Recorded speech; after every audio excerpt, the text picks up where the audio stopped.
பிஸ்மில்லாஹிர் ரஹ்மானிர் ரஹீம்.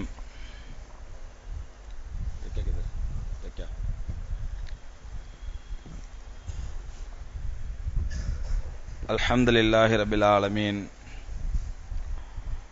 வஸ்ஸலாத்து வஸ்ஸலாம் அலா சய்யிதில் முர்சலீன் வ அலா ஆலிஹி வஸ்ஹாபிஹி அஜ்மாயின். அம்மா பாத். கண்ணியத்திற்குரிய சகோதரர்களே, பெரியோர்களே, தாய்மார்களே, அளவிலா கருணையும் நிகரிலா கிருபையும் கொண்ட எல்லாம் வல்ல அல்லாஹ் ரப்புல் ஆலமீனுடைய பேரருளாலும் பெருங்கிருபையாலும் புனிதமிக்க ரமதானுடைய கடைசி கட்டத்திலே இருந்து கொண்டிருக்கின்றோம். அல்லாஹ்வுடைய அருளால் இந்த ரமதான் முழுவதும்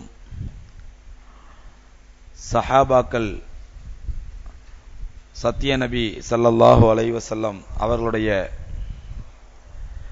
வழிமுறையை எவ்வாறு பின்பற்றி நடந்தார்கள், அதன்படி அவர்கள் எவ்வாறு வாழ்ந்ததின் காரணமாக அல்லாஹ்விடத்திலே ரலியல்லாஹு அன்ஹும் வரது அன்ஹு, அவர்கள் அல்லாஹ்வை பொருந்திக் கொண்டார்கள், அல்லாஹ்வும் அவர்களை பொருந்திக் கொண்டான் என்ற சிறப்பு பட்டத்திற்கு பாத்தியதியானார்கள் என்ற விவரங்களை எல்லாம் ரமதான் மாதம் முழுவதும் கேட்டு வந்திருக்கின்றோம். அந்த தொடரிலே இன்றைய தினம் சத்திய சஹாபாக்களத்தில் இருந்த ஒரு அற்புதமான நற்குணம், அந்த நற்குணம் அல்லாஹ் சுப்ஹானஹு வ தஆலாவுக்கு மிக மிக பிடித்தமான, அல்லாஹ்வுக்கு மிக மிக மகிழ்ச்சி தரக்கூடிய குணம். அது அந்த குணம் காஃபிர்களிடத்திலும் இருக்க வேண்டும் என்று அல்லாஹ் விரும்பினான். ஆனால் அந்த காஃபிர்கள் அந்த நற்குணத்தை தங்களுக்குள் உருவாக்கி கொள்ளாதது மட்டுமல்ல, அந்த குணத்தை உருவாக்கும்படி அல்லாஹ் சொன்ன பொழுது அல்லாஹ்வையே கிண்டல் பரிகாசமும் செய்தார்கள். அது என்ன நற்குணம்?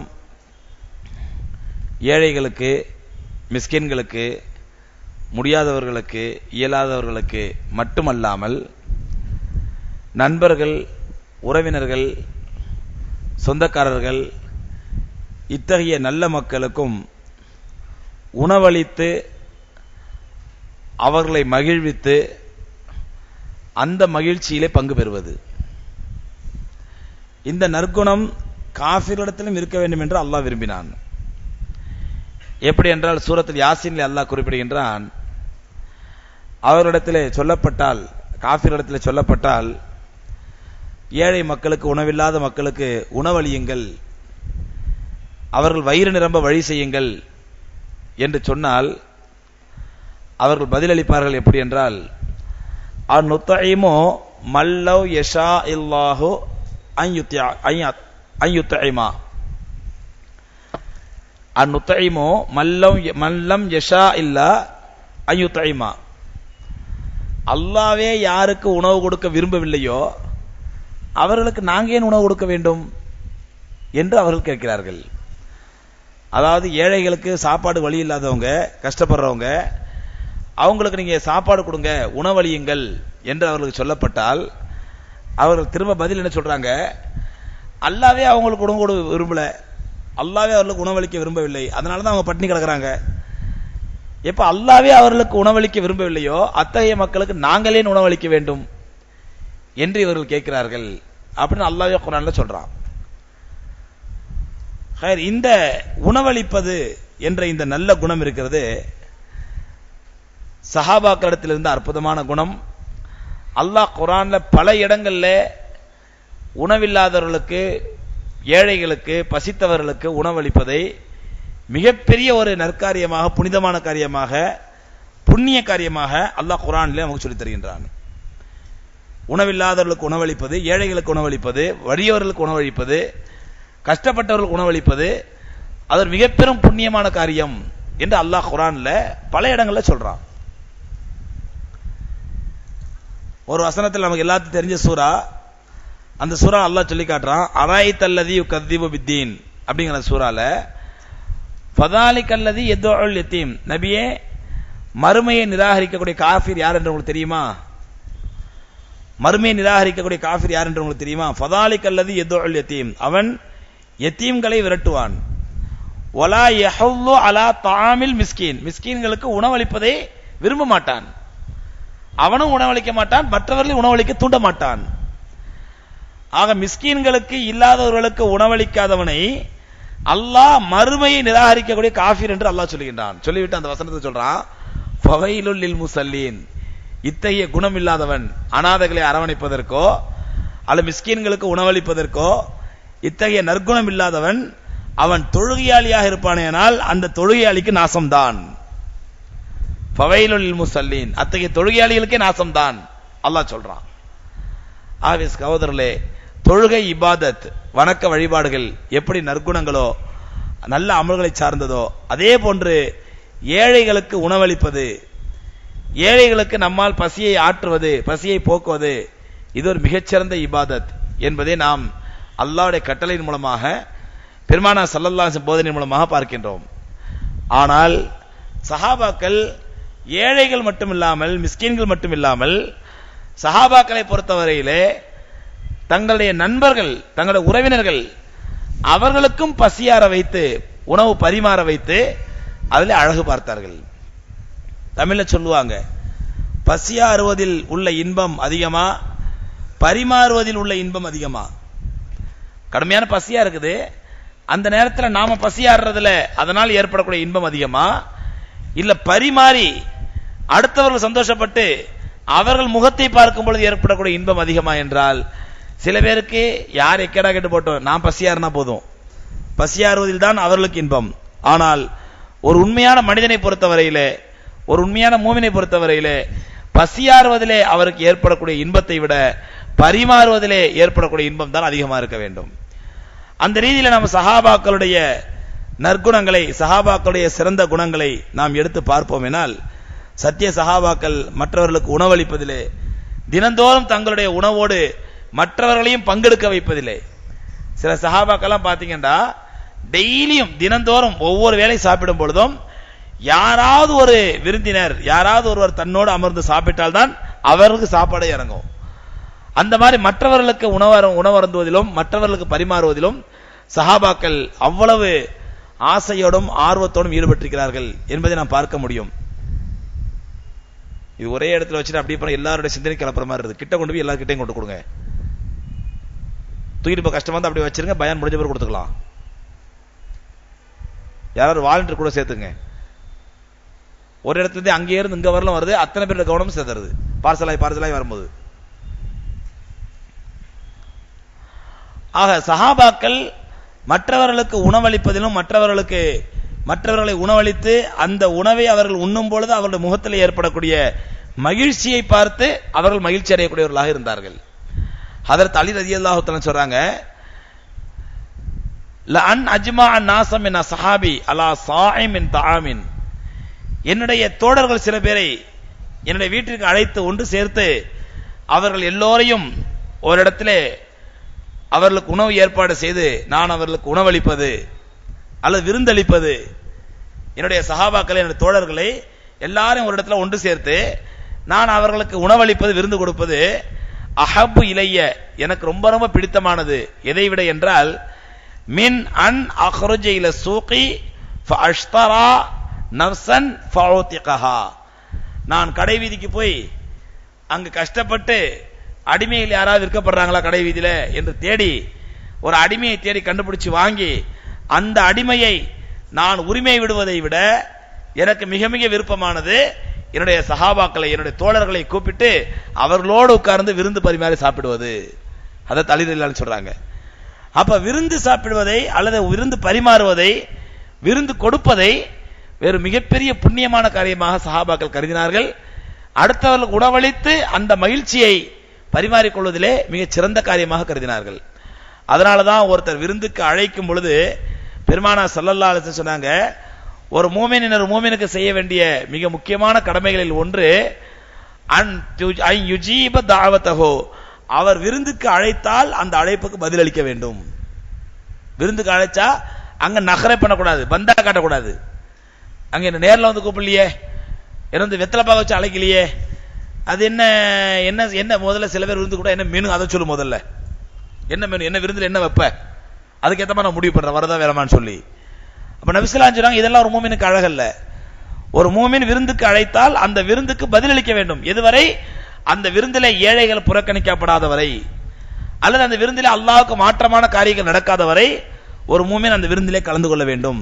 நபிஸல்லல்லாஹு சொல்றாங்க ஒரு மூமினுக்கு செய்ய வேண்டிய கடமைகளில் முக்கிய கடமை விருந்துக்கு பதிலளிப்பது. நம்ம ஆளுங்க இதை கரெக்டா செய்வாங்க.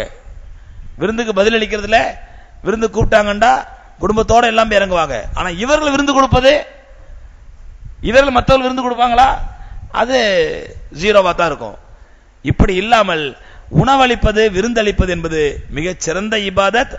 அந்த நாம் சொல்ற மாதிரி பசியாறும் பொழுது ஏற்படக்கூடிய இன்பத்தை விட பரிமாறும் பொழுது ஏற்படக்கூடிய இன்பத்தை அனுபவிப்பதுதான் மிகவும் சுகமான இன்பம். அது அல்லாஹ்விடத்திலே மிகவும் விருப்பமான இன்பமும் கூடாது. அல்லது அலி ரலியல்லாஹு அன்ஹு இந்த மாதிரி சொல்றாங்க, நான் கடை வீதிக்கு போய் அங்க உணவு ஒரு அடிமையை விலைக்கு வாங்கி தேடி கண்டுபிடிச்சு அவரை உரிமை விடுவதை விட எனக்கு ரொம்ப பிடித்தமானது என்னன்னு சொன்னா, என்னுடைய தோழர்களை என்னுடைய வீட்டுக்கு அழைச்சி அவங்களுக்கு உணவு ஏற்பாடு பண்ணி எல்லாரும் சந்தோஷமா சேர்ந்து உட்கார்ந்து சாப்பிடுறது எனக்கு மிக மிக விருப்பமானது அலி ரலியல்லாஹு அன்ஹு சொல்றாங்க. அதே மாதிரி அனஸ் இப்னு மாலிக் ரலியல்லாஹு தஆலா அன்ஹு, அனஸ் இப்னு மாலிக் ரலியல்லாஹு அன்ஹு பத்தி கேள்விப்பட்டிருப்போம். ரொம்ப வயதான சஹாபி, நீண்ட காலம் உயிர் வாழ்ந்து மரணித்தவர்களே ஹதரத் அனஸ் இப்னு மாலிக் ரலியல்லாஹு தஆலா அன்ஹு ஒரு சஹாபி. அவங்க மௌத்தாகும் போது 127 வயசு. அவங்களுக்கு அனஸ் இப்னு மாலிக் ரலியல்லாஹு தஆலா மௌத்தாகும் போது 127 வயசு. அவங்களுடைய ஒரு பிரபலமான சம்பவம் ஒன்று கேள்விப்பட்டிருப்போம், நான் சொல்லியிருப்பேன் நினைக்கிறேன். ஒரு முறை அனஸ் ரலியல்லாஹு தஆலா அன்ஹு பெருநாள் பெற பாக்குறாங்க. அவங்களுடைய மாணவர்களோட உட்கார்ந்து பெற தெரிஞ்சா பாருங்கப்பா அப்படிங்கிறாங்க. அனஸ் ரலியல்லாஹு அன்ஹு அவங்களுடைய மாணவர்கள் உட்கார்ந்து பெற பாக்குறாங்க, பெற தெரியல. எல்லாரும் ஊத்து பாக்குறாங்க, பெற தெரியல. அனஸ் ரலியல்லாஹு சொல்றாங்க, அந்த பெற தெரிஞ்சே, எல்லாம் பெற தெரிஞ்ச துவா ஓதுங்க. அல்லாஹும்ம அஹில்லாஹு அலைனா பில் ஈமானி வல் அமானா பிஸ் ஸலாமத்தி வஸ் ஸலாம் பில் இஸ்லாமி வஸ் ஸலாமா ரப்பி ரப்புக அல்லாஹ், இந்த துவா எல்லாம் ஓதுங்க அப்படிங்கிறாங்க. அப்படியே மாணவர்லாம் ஊத்து பாக்குறாங்க, பெற தெரியல. பெற ஊத்து பாக்குறாங்க, பெற தெரியல. ஆனா அனஸ் ரலியல்லாஹு சொல்றாங்க அவங்க மட்டும் பாக்குறாங்க, பெற தெரியுது. என்னப்பா இது, எனக்கு 125 வயசு ஆச்சு, ஏன் கணக்கு பெற தெரியுது, உங்களுக்கு தெரியலையா? நல்லா பாருங்கப்பா, பெற தெரியுது பாருங்கப்பா அப்படிங்கிறாங்க. அவங்களுடைய எல்லா மாணவர்களும் ஊத்து பாக்குறாங்க, பெற தெரியல. அப்போ அனஸ் ரலியல்லாஹு சொல்றாங்க, என்னடா பைத்தியம், அந்த தெரியுது பாரு பெற எவ்வளவு கிளீனா தெரியுது, இதை பெற தெரியலன்னு சொல்றீங்க. ஒரு கொஞ்ச நேரம் வாக்குவாதம் நடக்குது. உடனே ஒரு புத்திசாலி மாணவர் என்ன பண்ணாரு, நேரம் பாத்திரத்தை தண்ணி எடுத்து கைய ஈரத்தான் நினைச்சாங்க. நினைச்சிட்டு நேரம் அனஸ் ரலியல்லாஹு கிட்ட போய் அவங்க புருவ முடியை இப்படி ஈர கையால தடவி விட்டாங்க. புருவ முடிய தடவி விட்டு ஈர கையால தடவி விட்டு, ஹதரத் இப்ப பெற தெரியுதான்னு பாருங்க. நாங்க இப்ப தெரியலையேப்பா, இவ்வளவு நேரம் தெரிஞ்ச பேர் எங்க போச்சுன்னு தெரியலையே அப்படின்னு பார்த்திருக்காங்க. என்னன்னு பார்த்தா அவங்களுடைய நரைச்ச முடி, புருவ முடி இப்படி முன்னாடி வந்து விழுந்திருக்குது. அந்த நரைச்ச முடி முன்னாடி கண்ணுக்கு முன்னாடி இப்படி விழுந்திருக்குது. அது அவங்களுக்கு எப்படி தெரிஞ்சிருக்குது, பெற மாதிரி தெரிஞ்சிருக்குது. அப்ப அவங்களோட புத்திசாலி மாணவர் இதை புரிஞ்சுக்கிட்டாரு, அதுக்கு அந்த நரைச்ச முடிதான் பெற மாதிரி தெரிஞ்சுட்டு உடனே எழுந்து போய் தண்ணியை தொட்டு அந்த முடியை இப்படி புருவ முடியை சரி பண்ண உடனே இப்ப பெற தெரியல, காணா போயிடுச்சு. இது அனஸ் ரலியல்லாஹு பிரபலமான சம்பவம். ஹைர் அவங்க வஃபாத் ஆகும் பொழுது 127 வயசு அவங்களுக்கு. அந்த அனஸ் ரலியல்லாஹு தஆலா அன்ஹு உடம்பு சரியில்லாம நோய்வாய்ப்பட்டிருக்கிறாங்க. அந்த நேரத்தில் அவருடைய சகாக்கள் சில பேர் அவங்களை நலம் விசாரிக்கிறதுக்காண்டி வர்றாங்க. அனஸ் ரலியல்லாஹு தஆலா அன்ஹுவை நலம் விசாரிக்கிறதுக்காண்டி வர்றாங்க. விசாரிக்க வரும் பொழுது அனஸ் ரலியல்லாஹு தஆலா தன்னுடைய அடிமை பெண்ணை கூப்பிட்டு, வீட்டுல என்ன உணவு இருக்குதுமா, ஏதாவது உணவு ஏற்பாடு பண்ண வந்தவங்களுக்கு விருந்தாளிகளுக்கு அப்படிங்கிறாங்க. அப்ப வந்தவங்க சொல்றாங்க, இல்ல நாங்க விருந்தாளிகளா வரல, உங்களை நலம் விசாரிக்க தான் வந்தோம், நாங்க விருந்தாளிகளா வரல அப்படிங்கிறாங்க. அப்ப அனஸ் ரலியல்லாஹு அன்ஹு சொல்றாங்க, இல்ல நீங்க ஏதாவது சாப்பிட்டு தான் போனோம். அதாவது நோய்வாய்ப்பட்டு இருக்கிறாங்க, கடுமையான உடல்நிலை பாதிக்கப்பட்டிருக்குது. அந்த நேரத்தில் கூட தன்னை நலம் விசாரிக்க வந்தவர்களை விருந்தாளிகளா மதிச்சு வீட்டுல ஏதாவது சாப்பிட்டு போங்க அப்படின்னு வற்புறுத்துறாங்க. அவங்களுடைய அடிமை பெண்ணை சாப்பாடு ஏற்பாடு பண்ண சொல்றாங்க. அப்ப அந்த அடிமை பெண் வீட்டுல ஒண்ணு இல்லை அப்படின்ற உடனே, என்னதான் இருக்குது, இருக்கிறத கொண்டு வந்து வை, என்ன இருக்குதோ வீட்டுல இருக்கிறத கொண்டு வை அப்படின்னு சொல்லிட்டு சொல்றாங்க. ஹதரத் அனஸ் ரலியல்லாஹு தஆலா அன்ஹு மகாரிமுல் அஹ்லாக் மின் அமாலில் ஜன்னா, அதாவது நல்ல குணங்கள் என்பது சொர்க்கத்துடைய அமல்களில் ஒன்றாக கட்டுப்பட்டது. நல்ல குணம் என்பது அந்த மாதிரி விருந்தினர்களை உபசரிக்கிறது, நம்ம வீட்டுக்கு வந்தவங்களை கண்ணியப்படுத்துறது, வீட்டுக்கு வந்தவங்களை உட்கார வச்சு நம்மள வீட்டில் என்ன இருக்குது அதை கொடுத்து உபசரிப்பது, இது சொர்க்கத்துடைய அமல்களில் கட்டுப்பட்டது. இந்த மாதிரி அமல்களோட சொர்க்கத்தில் கொண்டு போய் சேர்க்கும் அப்படின்னு சொல்லி அனஸ் ரலியல்லாஹு தஆலா அன்ஹு தங்களுடைய விருந்தினர்களை கௌரவிக்கும் பொழுது இந்த வார்த்தையை சொல்றாங்க. அதே மாதிரி ஷகீஃப் இப்னு சல்மான் ரலியல்லாஹு தஆலா அன்ஹு சொல்றாங்க, நானும் என்னுடைய நண்பர் ஒருத்தரும் சல்மான் ஃபாரிசி ரலியல்லாஹு தஆலா வீட்டுக்கு போறோம். அதாவது விருந்தினர்கள் வீட்டுக்கு விருந்து சாப்பிட போறவங்க அந்த விருந்தினர்களை போட்டு ரொம்ப தொந்தரவுப்படுத்தக்கூடாது. சில பேர் விருந்து சாப்பிட வந்துட்டு கொஞ்சம் சால்னா கொண்டாங்களே, அங்க சால்னா முடிஞ்சு போயிருக்கும் பாவம், சால்னா கொண்டாங்களே, அவங்களுக்கு தர்ம சங்கடமா போயிடும். சாப்பாடு முடிஞ்சு போச்சு, சாப்பாடு கொண்டாங்களே, என்ன இருக்குதோ அதை சாப்பிட்டுட்டு போகணும். சஹாபாக்களுக்கு பெருமானா ஸல்லல்லாஹு அலைஹி வஸல்லம் ஒரு முறை வலிமா கொடுக்குறாங்க. அது உம்மு சலமா ரலியல்லாஹு அன்ஹா கல்யாணம் முடிச்சதுன்னு நினைக்கிறேன், ஏதோ ஒரு மனைவியை கல்யாணம் முடிச்சதுக்காண்டி பெருமானா ஸல்லல்லாஹு அலைஹி வஸல்லம் சஹாபாக்களை கூப்பிட்டு வலிமா கூப்பிடுறாங்க. வலிமா வீட்டில் இருக்கிறத வச்சு இந்த மாவு, சத்து மாவு, நெய் இதை வச்சு வலிமா கொடுத்துட்டாங்க. நாம தாங்க வலிமாண்டா அதுல பெரிய மண்டபம் முடிக்கணும், பெரிய ஆடம்பரம் இருக்கணும், பெரிய தாம் இருக்கணும், 7-8 வகையான இருக்கணும், தப்பு இல்லை. வலிமாவை எவ்வளவு சிறப்பாக கொடுத்தாலும் தவறல்ல, வீண் விரயம் ஆடம்பரம் இல்லாமல், வீண் விரயம் ஆடம்பரம் இல்லாமல். நான் ஒரு முறை தேவபந்தில் ஓதிட்டு இருக்கும் பொழுது நாங்க இந்த கிராமங்களுக்கு ஒரு நாள் ஜமாத்து போவோம். ஜமாத்துல போகும்போது வெள்ளிக்கிழமை மாச லீவு, அந்த ஒரு நாள் ஜமாத்துல போலாமேன்னு போவோம். ஒரு முறை போயிருக்கும் பொழுது முசஃபர் நகர் பக்கத்தில் இருக்கிற ஒரு சின்ன கிராமம், குக்கிராமம், அந்த கிராமத்துக்கு போயிருக்கோம். வெள்ளிக்கிழமையில ஒருத்தர் வந்தாரு, வந்து அமீர் சாப் சொன்னார், அமீர் சாப் ஆஜ் ஹமாரா घर में वलीमा है, वलीमा की दावत है, आप भी शरीक होना है அப்படின்ட்டாரு. மாஷா அல்லாஹ், உடனே தான் கபூல் செஞ்சுப்போமே, அல்ஹம்துலில்லாஹ் கபூல் செஞ்சுக்கிட்டோம். செஞ்ச உடனே வலிமா விருந்துக்கு போறோம். ஜும்மா தொழுதுட்டு அவங்க வீட்டில் வலிமா விருந்து போறோம். போனா கோணி இருக்குது இல்ல, அந்த கோணியை வச்சு தான் பந்தல் போட்டுச்சிருக்காங்க. கடுமையான வெயில், உச்சி வெயில், வீடு வந்து குடிசை வீடு, வீட்டுக்கு முன்னாடி கோணி பந்தல் போட்டு வச்சிருது கோணியால. அவ எல்லாம் போய் போயிட்டோம், உள்ள போயிட்டோம். உள்ள போனா ஐயா ஐயா தஷீஃப் ரக்கியே, தஷீஃப் ரக்கியே. தஷீஃப் எங்க ரக்கிறது, உட்கார்றது இடம் இல்ல, எல்லாம் களிமண் தர. தஷீஃப் ரக்கியே, தஷீஃப் ரக்கியேங்கிறாரு, உட்காருங்க உட்காருங்கிறாரு. எங்க போய் உட்கார்றது, உட்காரு. நாங்க பாக்குறேன் உட்கார்றது இடம் கூட இல்லையே, எங்க உட்காருன்னு பாக்குறோம். எல்லாம் சக்கு சக்குன்னு உட்காந்துட்டாங்க, அப்படியே காலை குத்த வச்சுக்கிட்டு அப்படியே உட்காந்துட்டாங்க. நானும் எனக்கு வடநாட்டுல வலிமா சாப்பிட்டு முதல் அனுபவம் அது. நானும் அவங்களோட சேர்ந்து குத்த வச்சு உட்காந்துட்டேன். உட்கார்றதுக்கு பாய் கூட இல்ல, களிமண் தர, கடுமையான உச்சி வெயில் மண்டையை புழக்குது. அந்த நேரத்துல களிமண் தரையில அப்படியே காலை உத்த வச்சு உட்காந்தாச்சு. உட்கார்ந்த உடனே எல்லாத்துக்கும் கொண்டு பிளேட் கொண்டு கொடுத்தாங்க. என்ன பிளேட், இந்த எனாமல் பிளேட், இரும்பு பிளேட் இருக்கு இல்லையா, அந்த இரும்பு பிளேட்ல எனாமெல்லாம் உடஞ்சி போய் இரும்பா இருக்குது, அந்த பிளேட்டை ஒன்று கொடுத்தாங்க. எல்லாரும் கையில வாங்கிட்டாங்க பிளேட்டை, வெறும் காலி பிளேட்டை வாங்கி. என்னடா பிளேட் கொடுத்துருக்காங்களே, என்ன பண்ண போறாங்க அப்படின்னு பார்த்தா உடனே ஒருத்தர் ஒரு குண்டாய் தூக்கிட்டு வந்தாரு. நல்லா பச்சரிசி சோறு, வெந்து வேகாமமா அரைகுறை சாப்பாடு, அரைவேக்காடு சாப்பாடு. அந்த பச்சரிசி அரைவேக்காடு சோறை கொண்டு வந்து எல்லாத்துக்கும் ஒரு புடி அள்ளி அள்ளி வச்சாரு. வச்ச உடனே நாங்க பார்த்துட்டு இருக்கிறோம். நம்ம ஊர்ல பிரியாணியும் கறியுமா சாப்பிட்டு பழக்கப்பட்ட வலிமா, என்ன இது பச்சரிசி சோறு, அதுவும் வாயில வச்சு பார்த்தா நான் அந்த நறுக்கரிசிங்க வாங்கல ஊர்ல, அந்த பிரியாணி அரைகுறையா வெந்து வேகாமமா இருந்தா பாதி அரிசியா இருக்கும் பாதி சோறா இருக்கும், அந்த நறுக்கரிசின்னு வாங்க. அந்த மாதிரி நறுக்கரிசியில பச்சரிசி சோறு, நல்ல அருமையான பச்சரிசி. பார்த்து என்னடா இது என்ன தன போறாரு தெரியல அப்படின்னு சொல்லிட்டு உட்காந்துருக்கிறோம். உடனே ஒருத்தர் என்ன பண்ணாரு, அடுத்த ஆள் வந்தாரு. அவர் சட்டியில வெல்லம், உதிரி வெல்லம், அந்த சோறு வச்ச அளவுக்கு வெள்ளத்தை அள்ளி வச்சுட்டு போனாரு. பச்சரிசி சோறுல வெள்ளத்தை அள்ளி வச்சுட்டு போனாரு. என்ன சோறு போட்டாச்சு, அதுல வெள்ளம் போட்டாச்சு, அடுத்து என்ன வருதுன்னு பார்ப்போம் அப்படின்னு பார்த்துட்டு இருக்கிறோம். பின்னாடி ஒருத்தர் வர்றாரு, நல்ல ஒரு அழகான கேத்தல், ஒரு பித்தளை கேத்தல்ல நல்ல சுட சுட பசு நெய். அங்கே நல்லா எரும மாடு பால்லாம் ரொம்ப அங்க ரொம்ப சீப்பா கிடைக்கும். அதுல அந்த நல்ல பசு நெய், வீட்டிலேயே செஞ்ச நெய் பொழுத்ததுலாம் அங்க கொண்டு வரும்போது கமகமன்னு அடிக்குது. அந்த நெய்யை கொண்டு வந்து இன்னொரு ரசத்தை ஊத்துற மாதிரி ஊத்தி விட்டாரு. அந்த சோத்துலையும் அந்த வெள்ளத்தையும் போட்டு ரசத்தை ஊத்துற மாதிரி ஊத்தி விட்டாரு. ஊத்தி விட்ட உடனே பிஸ்மில்லா சுரு கரோ அப்படின்ட்டாரு. என்னடா இது பச்சரிசி சோறு, வெல்லம், அதுல நெய், அந்த நெய்யை நல்லா பறக்கத்தான் ஊத்தி விட்டாங்க, ரசம் ஊத்துற மாதிரி. இன்னும் என்ன பண்றாங்க, இருந்த நம்ம கூட வந்த போல எல்லாம் நார்த் இந்தியன்காரங்க பூந்து விளையாட ஆரம்பிச்சிட்டாங்க. எனக்கு 2 வாய்க்கு மேல இறங்க மாட்டேங்குது. நெய் வேற பச்சரிசி சோறு, வெள்ளத்தை போட்டு வச்சிருக்குது, ஏதோ நம்ம ஸ்வீட் சாப்பிட்ற மாதிரி 2 வாய்க்கு மேல இறங்க மாட்டேங்குது. அப்புறம் அப்படியே பேத சாப்பிட்டாலும் மதியானம் சாப்பாடு, அதான் மதியானம் சாப்பாடு, விருந்து சாப்பாடு சாப்பிட்டானு சொல்லி அப்புறம் என்னடோ சாப்பிட்டு வந்து அப்புறம் அதுக்கப்புறம் 2 நாளா ஃபுட் பாய்சனா லூஸ் மோஷன் ஆச்சு. அது வேற விஷயம். எதுக்கு சொல்றேன்னா வித்தியாசமான விருந்து, வலிமா விருந்து. வலிமா என்பது பிரியாணி தான் இருக்கணும், கறி தான் இருக்கணும், நம்ம கிட்ட என்ன இருக்குதோ, நம்ம என்ன பழக்கமோ அதை ரசூலுல்லாஹி ஸல்லல்லாஹு அலைஹி வஸல்லம் வலிமா கொடுத்துருக்காங்க. அந்த மாதிரிதான் உம்மு சலமா ரலியல்லாஹு தஆலாவுடைய அவங்களுடைய வலிமா தான் நினைக்கிறேன். பெருமானார் ஸல்லல்லாஹு அலைஹி வஸல்லம் சஹாபாக்கள் எல்லாத்தையும் கூப்பிடுறாங்க வலிமாவுக்கு. வந்து சஹாபாக்கள் எல்லாம் சாப்பிட்டு இருக்கிறாங்க. சாப்பிட்டு முடிச்ச பிறகு இரவு நேரம் சாப்பிட்ட உடனே போக மாட்டாங்கல்ல, உட்காந்து எல்லாம் கதை பேச ஆரம்பிச்சிட்டாங்க. சஹாபாக்கள் சுத்தி உட்காந்து கதை பேச ஆரம்பிச்சிட்டாங்க.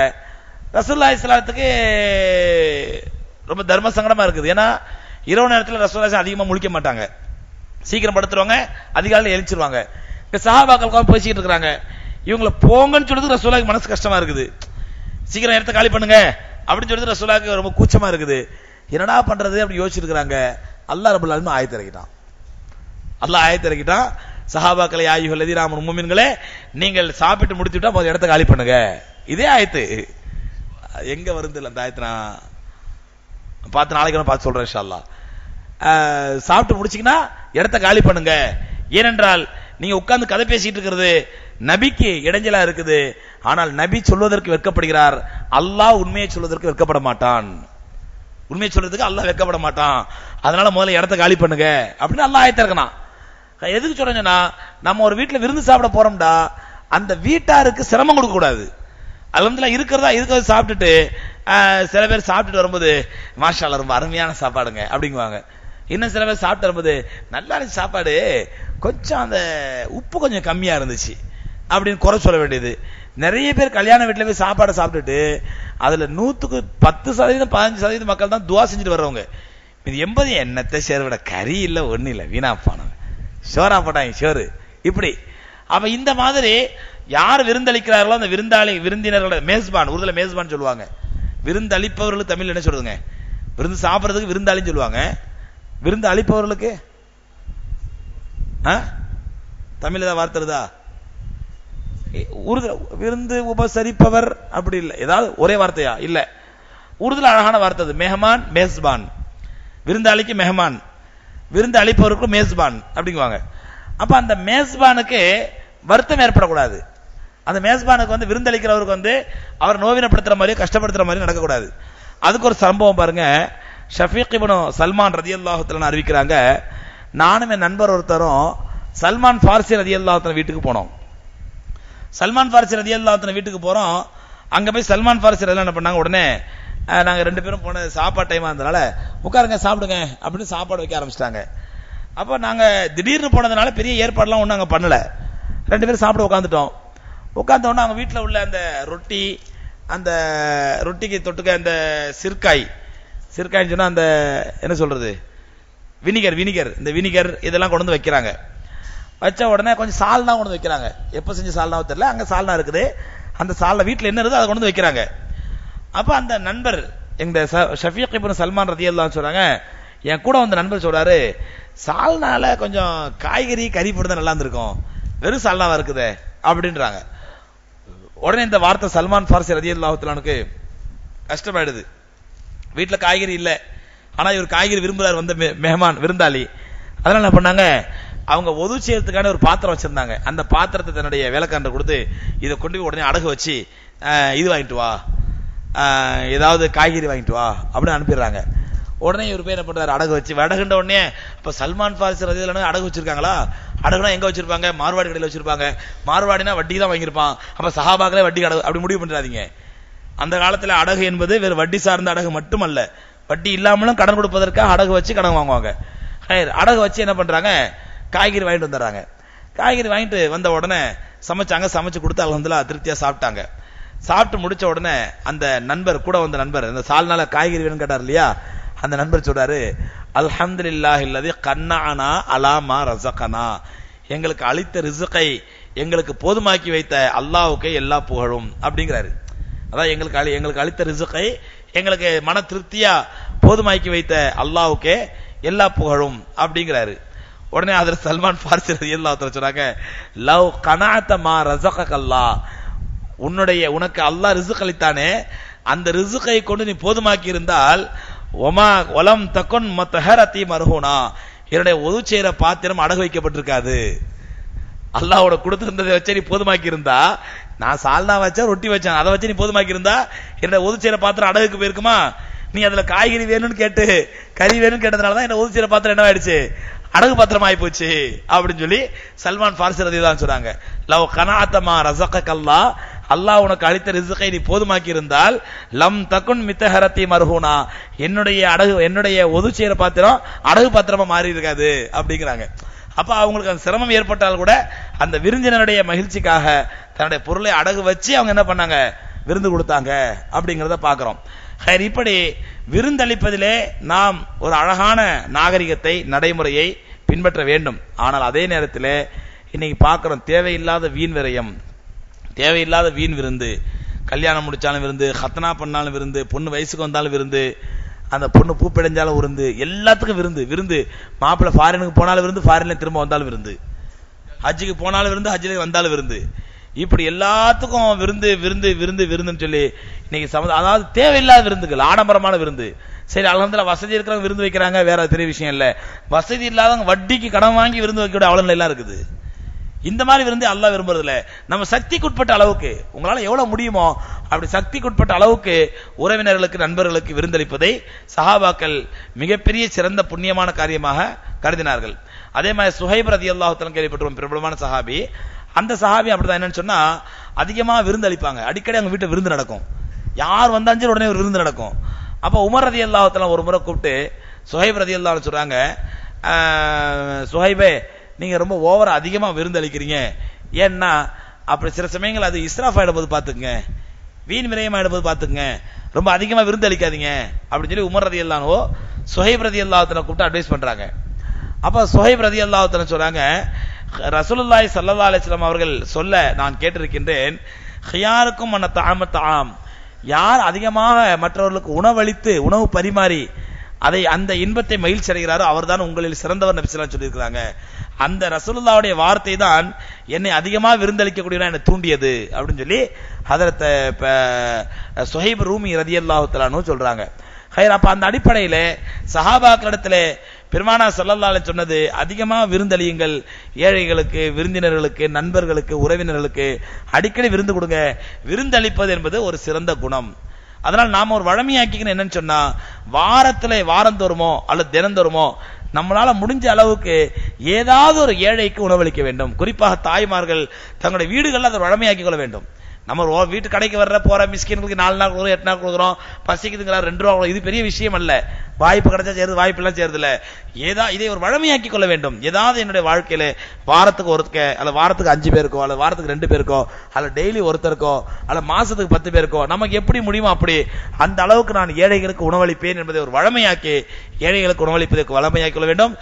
தாய்மார்கள் தங்கள் வீட்டில் ஆக்குற அந்த சோறு, அந்த குழம்பு, அதோட சேர்த்து ஏதாவது நாள் கொஞ்சம் பொருள் அதிகமா சேர்த்து அதை ஏழைகளுக்கு வழமையாக உணவளிக்கக்கூடிய ஒரு நல்ல குணத்தை உருவாக்கி கொள்ள வேண்டும். ஏன்னா எந்த வீட்டில் ஏழைகளுக்கு உணவளிக்கப்படுகின்றதோ அந்த வீடு நிச்சயமாக அல்லாஹ்வுடைய பரக்கத்தை அள்ளிக்கிட்டு வருவதில் சந்தேகமே கிடையாது. ஆனா நம்முடைய சமயங்கள்ல ஷைத்தான் சில பேரை எப்படி வழி எடுக்கிறான்னு சொன்னா, நம்ம அதிகமா உணவளிச்சோம்னா, ஏழைகளுக்கு உணவளிச்சோம்னா அந்த ஏழை சோம்பேறி ஆயிடுவான், நம்ம வீட்டுல சாப்பிட்டு போலாம் சோம்பேறி ஆயிடுவான், அல்லது நாம போண்டியா போயிடுவோம், ஏழையா போயிடுவோம், அவனுக்கு சோறு போட்டோம்டா அப்படின்னு சொல்லி ஷைத்தான் என்ன பண்ணுவான், தேவையில்லாத சந்தேகங்களை நமக்கு ஏற்படுத்துவான். இதுதான் அல்லாஹ் காஃபிர்கள் சொல்றதா சொல்றான். காஃபிர்கள் சொல்றாங்க, அல்லாஹ் எந்த ஏழைகளுக்கு உணவளிப்பதை அவனே விரும்பவில்லையோ அத்தகைய ஏழைகளுக்கு நாம் ஏன் உணவு வழங்க வேண்டும் அப்படின்னு கேட்கறாங்க பாருங்க. அதுக்கும் இந்த சிந்தனைக்கும் எந்த வித்தியாசம் இல்லாம போயிடும். அதனால நாம் ஏழைகளுக்கு உணவளிப்பதை அல்லது உறவினர்கள், விருந்தினர்கள், சில சஹாபாக்கள் ஹஜ்ரத் அப்துல்லாஹ் இப்னு உமர் ரலியல்லாஹு தஆலா வழமையில என்னன்னு சொன்னா, தினந்தோறும் உணவு உண்ணும் பொழுது ஏதாவது 2 விருந்தினர்கள் இல்லாம உணவு சாப்பிட மாட்டாங்களாம். அப்துல்லாஹ் இப்னு உமர் ரலியல்லாஹு மனைவி சொல்றாங்க, என்னைக்கா இருந்தாலும் சரி யாராவது ஒருத்தர் 2 பேர் அவங்களோட சேர்ந்து சாப்பிட்டாதான் அவர் உணவே இறங்கும். அந்த அளவுக்கு தினந்தோறும் ஏதாவது விருந்தாளி எங்க வீட்டுக்கு வந்துட்டு இருப்பாங்க அப்படிங்கிறாங்க. அப்படியெல்லாம் விருந்தளித்த சஹாபாக்களை அவருடைய வாழ்க்கையிலே ரப்புல் ஆலமீன் ரிஸ்க் கொடுக்காம, இரணம் அளிக்காமல் தடுத்து விடவில்லை. அதே மாதிரி ஜாபிர் இப்னு அப்துல்லாஹ் ரலியல்லாஹு தஆலா சம்பவம் நம்ம கேள்விப்பட்டிருப்போம். ஹஜ்ரத் ரசூலுல்லாஹி ஸல்லல்லாஹு அலைஹி வஸல்லம் ஹந்தக் யுத்தத்துக்காக வேண்டி அகழ் தோண்டிட்டு இருக்காங்க. சஹாபாக்களும் கூட சேர்ந்து கடுமையான பசி பட்னியோட அகழ் தோண்டிட்டு இருக்காங்க. அப்பதான் ஒரு சஹாபி ரசூலுல்லாஹ்ட்ட வயிற்றுல கல்ல கட்டிட்டு வேலை செய்யறாங்க போது ரசூலுல்லாஹ் தங்க ஜுபா தூக்கி காட்டுறாங்க. அங்க எத்தனை கல் இருந்துச்சு? 2 கல் இருந்துச்சு. அப்ப அப்படி சஹாபாக்கள் கடுமையான பசியோட வேலை செஞ்சுட்டு இருக்காங்க. அந்த நேரத்தில் ஜாபிர் இப்னு அப்துல்லாஹ் ரலியல்லாஹு அன்ஹு தன்னுடைய மனைவிட்ட சொல்றாங்க, இந்த மாதிரி நபி ஸல்லல்லாஹு அலைஹி வஸல்லம் எல்லாருமே பட்னியோட பசியோட கஷ்டப்படுறாங்க, ஏதாவது நம்ம வீட்டுல சாப்பாடு இருந்தா கொஞ்சம் செஞ்சு வை, நான் ரசூலுல்லாஹ் கூட்டு வரேன் அப்படின்றாங்க. அந்த அம்மையார் என்ன பண்றாங்க, ஒரு சின்ன ஒரு வீட்டுல ஆட்டுக்குட்டி நிக்குது, அந்த ஆட்டுக்குட்டி அறுத்து கொஞ்சம் கறி செஞ்சு கொஞ்சம் ரொட்டியும் செஞ்சு நபிசல்லாத்து நிறைய பேர் வேண்டாம், ஒரு 3-4 பேர் மட்டும் கூட்டுவாங்க, அவ்வளவுதான் சாப்பிடுற அளவு வீட்டுல இருக்குது அப்படின்னு சொல்லி அனுப்புறாங்க.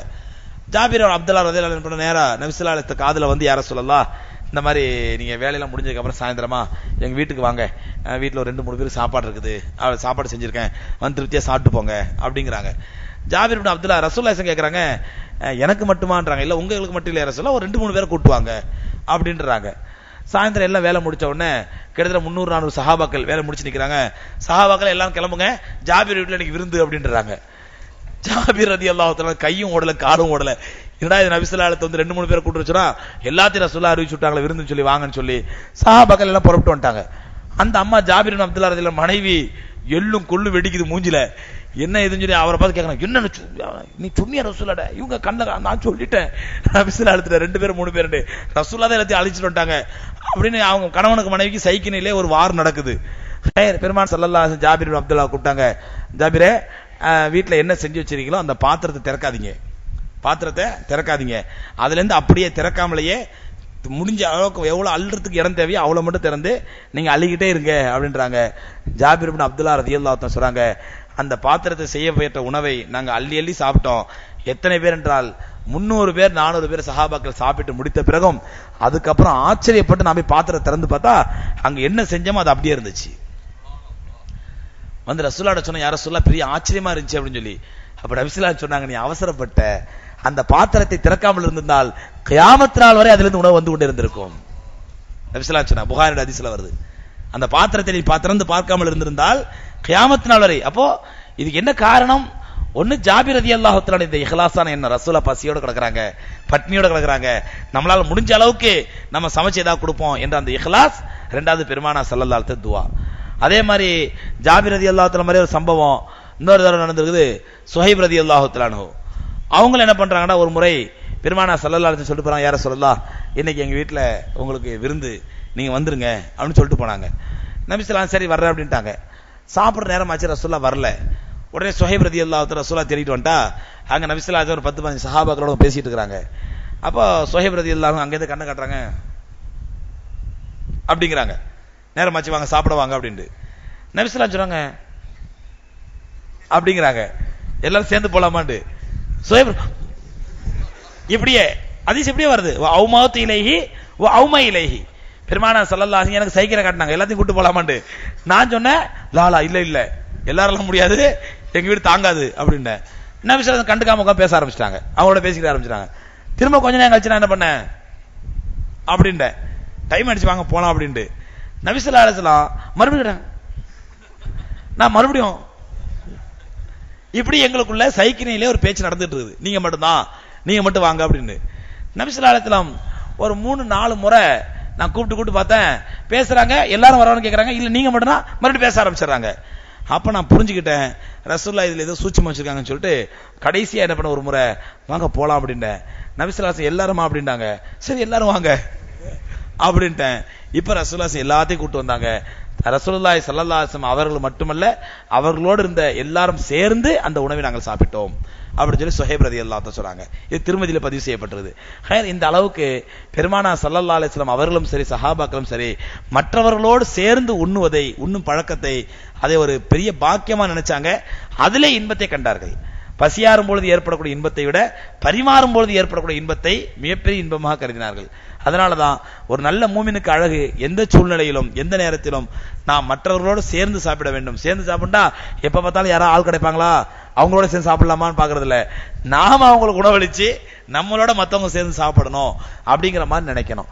அதனால தான் ஏற்கனவே ஒரு முறை விருந்தை பற்றி சொல்லியிருக்கிறேன். விருந்து என்பது ஒரு கண்ணியமான விருந்தாக இருக்க வேண்டும். நாம எந்த அளவுக்கு நம்மளால முடியுமோ, நம்ம 100 பேர் தான் சாப்பிட போட முடியும்னா 100 பேரை அழைச்சி நல்ல கண்ணியமான விருந்தளிக்க வேண்டும். நம்ம பாட்டுக்கு 1000 பேர் அழைச்சி, விருந்துங்கிற பேர்ல 1000 பேர் அழைச்சி இங்க 500 பேருக்கு ஏற்பாடு பண்ணிட்டு அங்க பாத்தீங்கன்னா சுபஹானல்லாஹ் கல்யாணம் முடிஞ்சு முடியாமையும் படி தடி சண்டை குத்து அங்க போய் சாப்பிட மாட்டான். மியூசிக்கல் சேர் மாதிரி இருக்கும், ஒரு சேரை 4 பேர் பிடிச்சிட்டு நிப்பாங்க. அண்ணன் எப்ப சாவான் தின்ன எப்ப காலி ஆகுங்கிற மாதிரி இவர் எப்ப முடிப்பான் எப்ப தேடுறது.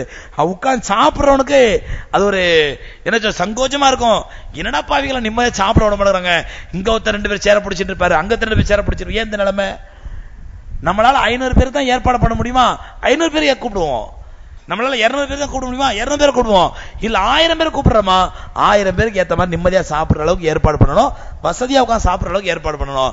ஆக விருந்து என்பது சில கல்யாணங்களை பாத்தீங்கன்னா முதல் சோறு கறியோட, ரெண்டாவது சோறு கறியும் கிடையாது, ஒண்ணும் கிடையாது, போடு போடு போடு போடு, இதுல கறி வேற போடுவாங்க ரெண்டாவது சோறுலயும். ஏன் இது என்ன? இது விருந்து அல்ல, இது சதக்கா, இது தர்மம், இது மிஸ்கின்களுக்கு போடுறது. ஆகவே விருந்து என்பது மனநிறைவோடு அழைக்க வேண்டும், மனநிறைவோடு உபசரிக்க வேண்டும். நல்லா புரிஞ்சுக்கணும். பெருமானா ஸல்லல்லாஹு அலைஹி சொன்னாங்க, உங்க வீட்டுக்கு ஒரு விருந்தாளி வருவார் எனால் அந்த விருந்தாளி தன்னுடைய ரிஸ்கையும் உங்கள் ரிஸ்கையும் சேர்த்து எடுத்துக்கொண்டு வருகின்றார். நம்ம வீட்டுக்கு ஒரு விருந்தாளி வர்றாருன்னா அவரோட ரிஸ்கையும் நம்ம ரிஸ்கையும் சேர்த்து எடுத்துட்டு வர்றாரு அவரு. இந்த நம்பிக்கை வரணும். நாம இன்னைக்கு விருந்தாளி வந்துட்டாலே வீட்டுல சாப்பாடு டைமுக்கு யாராவது வந்துட்டான்னு வைங்க, அல்லாஹு அக்பர் வலில்லாஹில் ஹம்து. இவர் சில சமயம் விடாக்கண்டன் குடாக்கண்டனா இருப்பாங்க. இவரு சொல்லுவாரு, சாப்பிடுவாங்க, நீங்களா என்ன நம்மள மாதிரி லேட்டா சாப்பிடுறாளா, நீங்க தாமதமா சாப்பிடுறாள் தானே, நீங்களாம் சொன்ன உட்காராவ போறீங்க அப்படிங்குவாரு. உடனே அவரு, நாங்க வேணான்னு சொன்னா நீங்க விட்டுருவா போறீங்க, நாங்க வேணான்னு சொன்னா நீங்க விட்டுருவா போறீங்க, நீங்க வற்புறுத்தி உட்கார வச்சிட மாட்டீங்களா? ஒன்னு நாங்க வற்புறுத்தி கூப்பிட்டா கூட நீங்க எத்தனை தடவை உட்கார்ந்து இருக்கிறீங்க, இதுவரை நான் எத்தனை தடவை கூப்பிட்டு நீங்க வந்ததே இல்லையே. இப்படி அதாவது பாத்தீங்கன்னா 2 பேர் விடாக்கண்ட கொடாக்கண்டனா இருப்பாங்க. ஒரு முறை பெருமானா ஸல்லல்லாஹு சாப்பிட்டு இருக்காங்க. ஆயிஷா ரலியல்லாஹு தன் அக்கா அன்னை அஸ்மா ரலியல்லாஹு தன் வர்றாங்க. அப்ப நபி ஸல்லல்லாஹு அலைஹி அஸ்மா உட்கார் சாப்பிடு அப்படிங்கிறாங்க. அப்ப ஆயிஷா அப்சா சொன்னாங்க, இல்லையா ரசூலா வேண்டாம் அப்படிங்கிறாங்க. நபி ஸல்லல்லாஹு சொல்றாங்க, பசியும் பொய்யும் ஒன்று சேராது. இப்ப நீ பசியோடு இருக்க, ஆனா எனக்கு வேண்டாம் பசிக்கலன்னு சொல்லி ஒரு பொய் சொல்ற, அதனால வேண்டாம், கூப்பிட்டா உடனே வந்து சாப்பாட்டை கலந்துக்க அப்படிங்கிறாங்க. அதனால உணவு என்பது, உணவு பரிமாறுவது என்பது அது ஒரு நல்ல அழகான குணத்தை சார்ந்தது, மூமின்களுடைய குணம். அந்த மூமின்களுடைய குணம் சஹாபாக்கள் இருந்துச்சு. அந்த சஹாபாக்களுடைய நற்குணத்தை மூமின்களாகிய நாமும் உருவாக்கி கொள்ள வேண்டும். நாம் அடிக்கடி சொல்ற, திரும்ப திரும்ப சொல்வது, பசியாறுவதில் இருக்கும் இன்பத்தை விட பரிமாறுவதில் இருக்கும் இன்பம் தான் அதிகம். ஆகவே நாம் பரிமாறி உணவளித்து அந்த உணவை உண்டு அவர்களுடைய முகம் மலர்வதை பார்த்து நாம் சந்தோஷப்பட வேண்டும். இப்படி சந்தோஷப்படக்கூடியவர்களை பார்த்து அல்லாஹ் சந்தோஷப்படுறான். ஒரு முறை நபி ஸல்லல்லாஹு அலைஹி வஸல்லம் அவர்கள் ஒரு சஹாபி ஹஜ்ரத் தல்ஹா பின் உபைதுல்லாஹ் ரலியல்லாஹு தஆலா அன்ஹு அந்த சஹாபிட்ட சொல்றாங்க, ரசூலா வீட்ல ரசூலா சபையில உட்கார்ந்துருக்காங்க. அப்ப வெளியூர்ல இருந்து ஒரு மனிதர் வந்தாரு. அப்ப நபி ஸல்லல்லாஹு அலைஹி சொல்றாங்க, வெளியூர்ல இருந்து ஒருத்தர் வந்திருக்கிறாரு, அவருக்கு நைட்டு எங்கேயுமே சாப்பிட முடியாது, எங்க வீட்டுல கொடுக்கறதுக்கு எங்க வீட்லயும் ஒண்ணும் இல்ல, அதனால உங்களை யாராவது அவர் விருந்தாளியாக ஏற்றுக்கொள்வாரா, உங்களை யாராவது விருந்தாளியா கூட்டு போறீங்களா அப்படின்னு உடனே தல்ஹா ரலியல்லாஹு அன்ஹு பண்ணிட்டாங்க. ரசூலுல்லாஹி சொல்லிட்டாங்க விருந்தாளின்னு சொல்லி, மறுக்க முடியுமா? வீட்டுக்கு கூட்டிட்டு வந்துட்டாங்க. வீட்டுக்கு கூட்டு வந்த உடனே அவங்க நேர மனைவி வீட்டை வந்து சொல்றாங்க, இந்த மாதிரி நபி ஸல்லல்லாஹு அலைஹி விருந்தாளி நான் அழைச்சிட்டு வந்துட்டேன், வீட்டுல என்ன இருக்குது எடுத்து வை. அப்ப அந்த அம்மா சொல்றாங்க, இல்லங்க உங்களுக்கும் குழந்தைகளுக்கு தான் கொஞ்சோண்டு பொருள் எடுத்து வச்சிருக்கிறேன், சாப்பாடு பொருள், நான் கூட சாப்பிடல அப்படின்ற உடனே இவங்க சொல்றாங்க, சரி குழந்தைய தாளாடி தூங்க வச்சிரு, நீ அந்த உணவை எனக்கு மட்டும் சாப்பிட வேண்டிய உணவை எடுத்து முன்னாடி வை, நாங்க 2 பேரும் சாப்பிட ஆரம்பிக்கிற நேரத்துல நீ விளக்க சரி செய்யற மாதிரி போய் விளக்க அணைச்சு விட்டுரு, அணைச்ச பிறகு நான் என்ன பண்ணிடுறேன், எல்லா சாப்பாடையும் அவருக்கு அள்ளி வச்சிடறேன், அவர் நிறைய இருக்குன்னு சொல்லிட்டு என்ன பண்றோம், அவர் திருப்தியா சாப்பிடட்டும் அப்படின்னு சொல்லி இந்த மாதிரி கணவன் மனைவி கூடி பேசி திட்டமிட்டு அந்த விருந்தாளி நல்லா சாப்பிட வச்சிடறாங்க. அவர் சாப்பிட்டுட்டு போயிடுறாரு. மறுநாள் காலையில ஃபஜ்ர் தொழுகைக்கு இந்த சஹாபி வர்றாங்க. நபி ஸல்லல்லாஹு அலைஹி வஸல்லம் ஃபஜ்ர் தொழுது முடிச்ச பிறகு சஹாபிட்ட கேக்குறாங்க, மா தஸ்னா பி தைஃபிகல் லைல், மா தஸ்னா பி தைஃபிகல் லைல், நேற்றைய இரவு உன்னுடைய விருந்தாளியோடு எப்படி நடந்து கொண்டாய் அப்படிங்கிறாங்க. இதை கேட்ட நான் சஹாபிக்கு வெக்கமாய்ப்படுதாடா, நம்ம வீட்டுல ஒண்ணுமே சாப்பாடு இல்லாம கூட்டிட்டு போய் நம்ம மனைவிக்கு நமக்கு வச்ச சாப்பாடு இந்த மாதிரிலாம் நம்ம சூழ்ச்சி தந்திரம் பண்ணி விளக்கு அணைக்கிற மாதிரி அணைச்சு அவர் கொடுத்தது, இது அவர் குறைய வந்து ரசூலுல்லாஹ் சொல்லிட்டாரு போல தெரியுது, நம்ம ரொம்ப வெக்கமா போச்சு ஷேமா போச்சுன்னு சொல்லி சஹாபி என்ன பண்றாங்க, யார சொல்ல அது ஒண்ணுமில்ல அது அப்படின்னு தயங்குறாங்க. அப்ப நபி ஸல்லல்லாஹு அலைஹி சொல்றாங்க, என்ன செஞ்சு சொல்லு அப்படிங்கிறாங்க. உடனே அந்த சஹாபி நடந்த வரத்தை அப்படியே ஒப்படைச்சாங்க. இப்படிதான் நடந்துச்சு யார சொல்லாண்டு. உடனே ரசூலுல்லாஹி சொல்றாங்க, உன்னுடைய இந்த செயல் அல்லாஹ்வுக்கு எவ்வளவு பிடித்தமானதாகி விட்டது என்றால், நேற்றைய இரவு அல்லாஹ் எனக்கு ஆயத்திறக்கிட்டான், இந்த விஷயமா அல்லாஹ் எனக்கு ஆயத்திறக்கிட்டான்.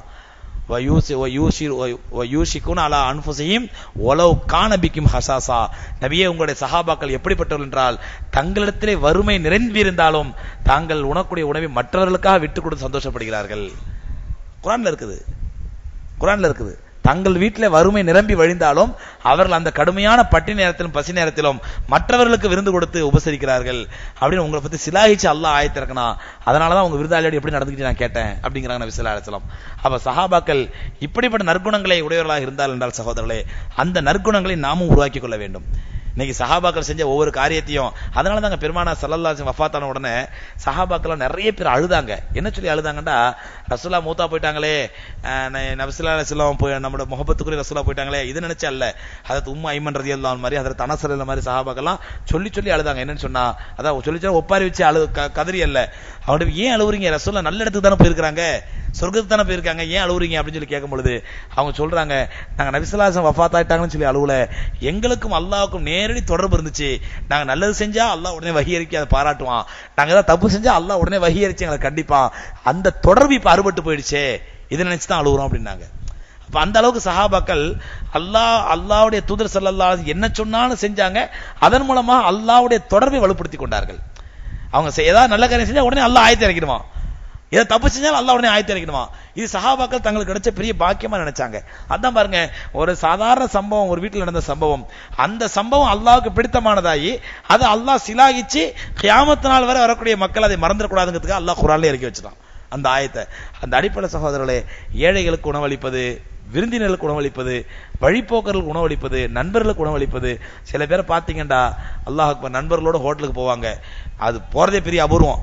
எதுக்கு போவானே, நம்ம போனா நம்ம காசு கொடுக்கணும், அதனால போக வேண்டாம். அங்க போன பிறகு பாத்தீங்கன்னா நீ கொடு நான் கொடு, இதனால அன்பு வளராது. இன்னும் சில பேர்னா, சரிப்பா 4 பேர் ஆளுக்கு 100 ரூபாய் போட்டு கொடுப்போம், இது என்ன, இது அவங்க வீட்டுல அவங்க வெக்கம் தீனுக்கும் ஒளியதேன், அவன் சாப்பாடு அவனுக்கு சாப்பிட்டு போயிடலாமே.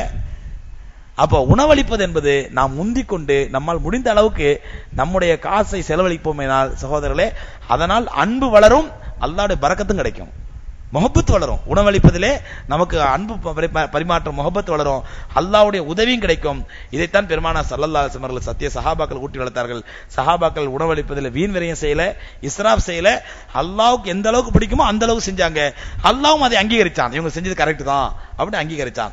அப்படிப்பட்ட அல்லாஹ்வுடைய அங்கீகாரத்தை பெறக்கூடிய அளவுக்கு நல்ல விருந்தளிக்கும் மனப்பான்மையையும் நல்ல செலவழிக்கும் மனப்பான்மையும் அல்லாஹ் நம் அனைவருக்கும் தந்தருள்வானாக. வாஹிரு தாவானா அல்ஹம்துலில்லாஹி ரப்பில் ஆலமீன்.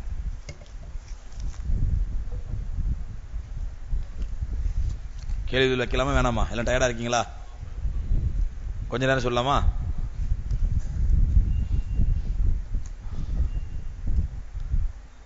என்னங்க இது கேள்வி? இது சிகரெட் பிடிக்க ஒருவர் இறந்து விட்டால் அவருக்கு ஜனாசா தொழுகை நடத்தலாமா? இது என்ன கேள்வி இது? திடல் தொழுகை பற்றி சொல்லியாச்சு. அது சுன்னத் ஜமாத், சுன்னத் வல் ஜமாத், தௌஹீத் ஜமாத், தமுமுக,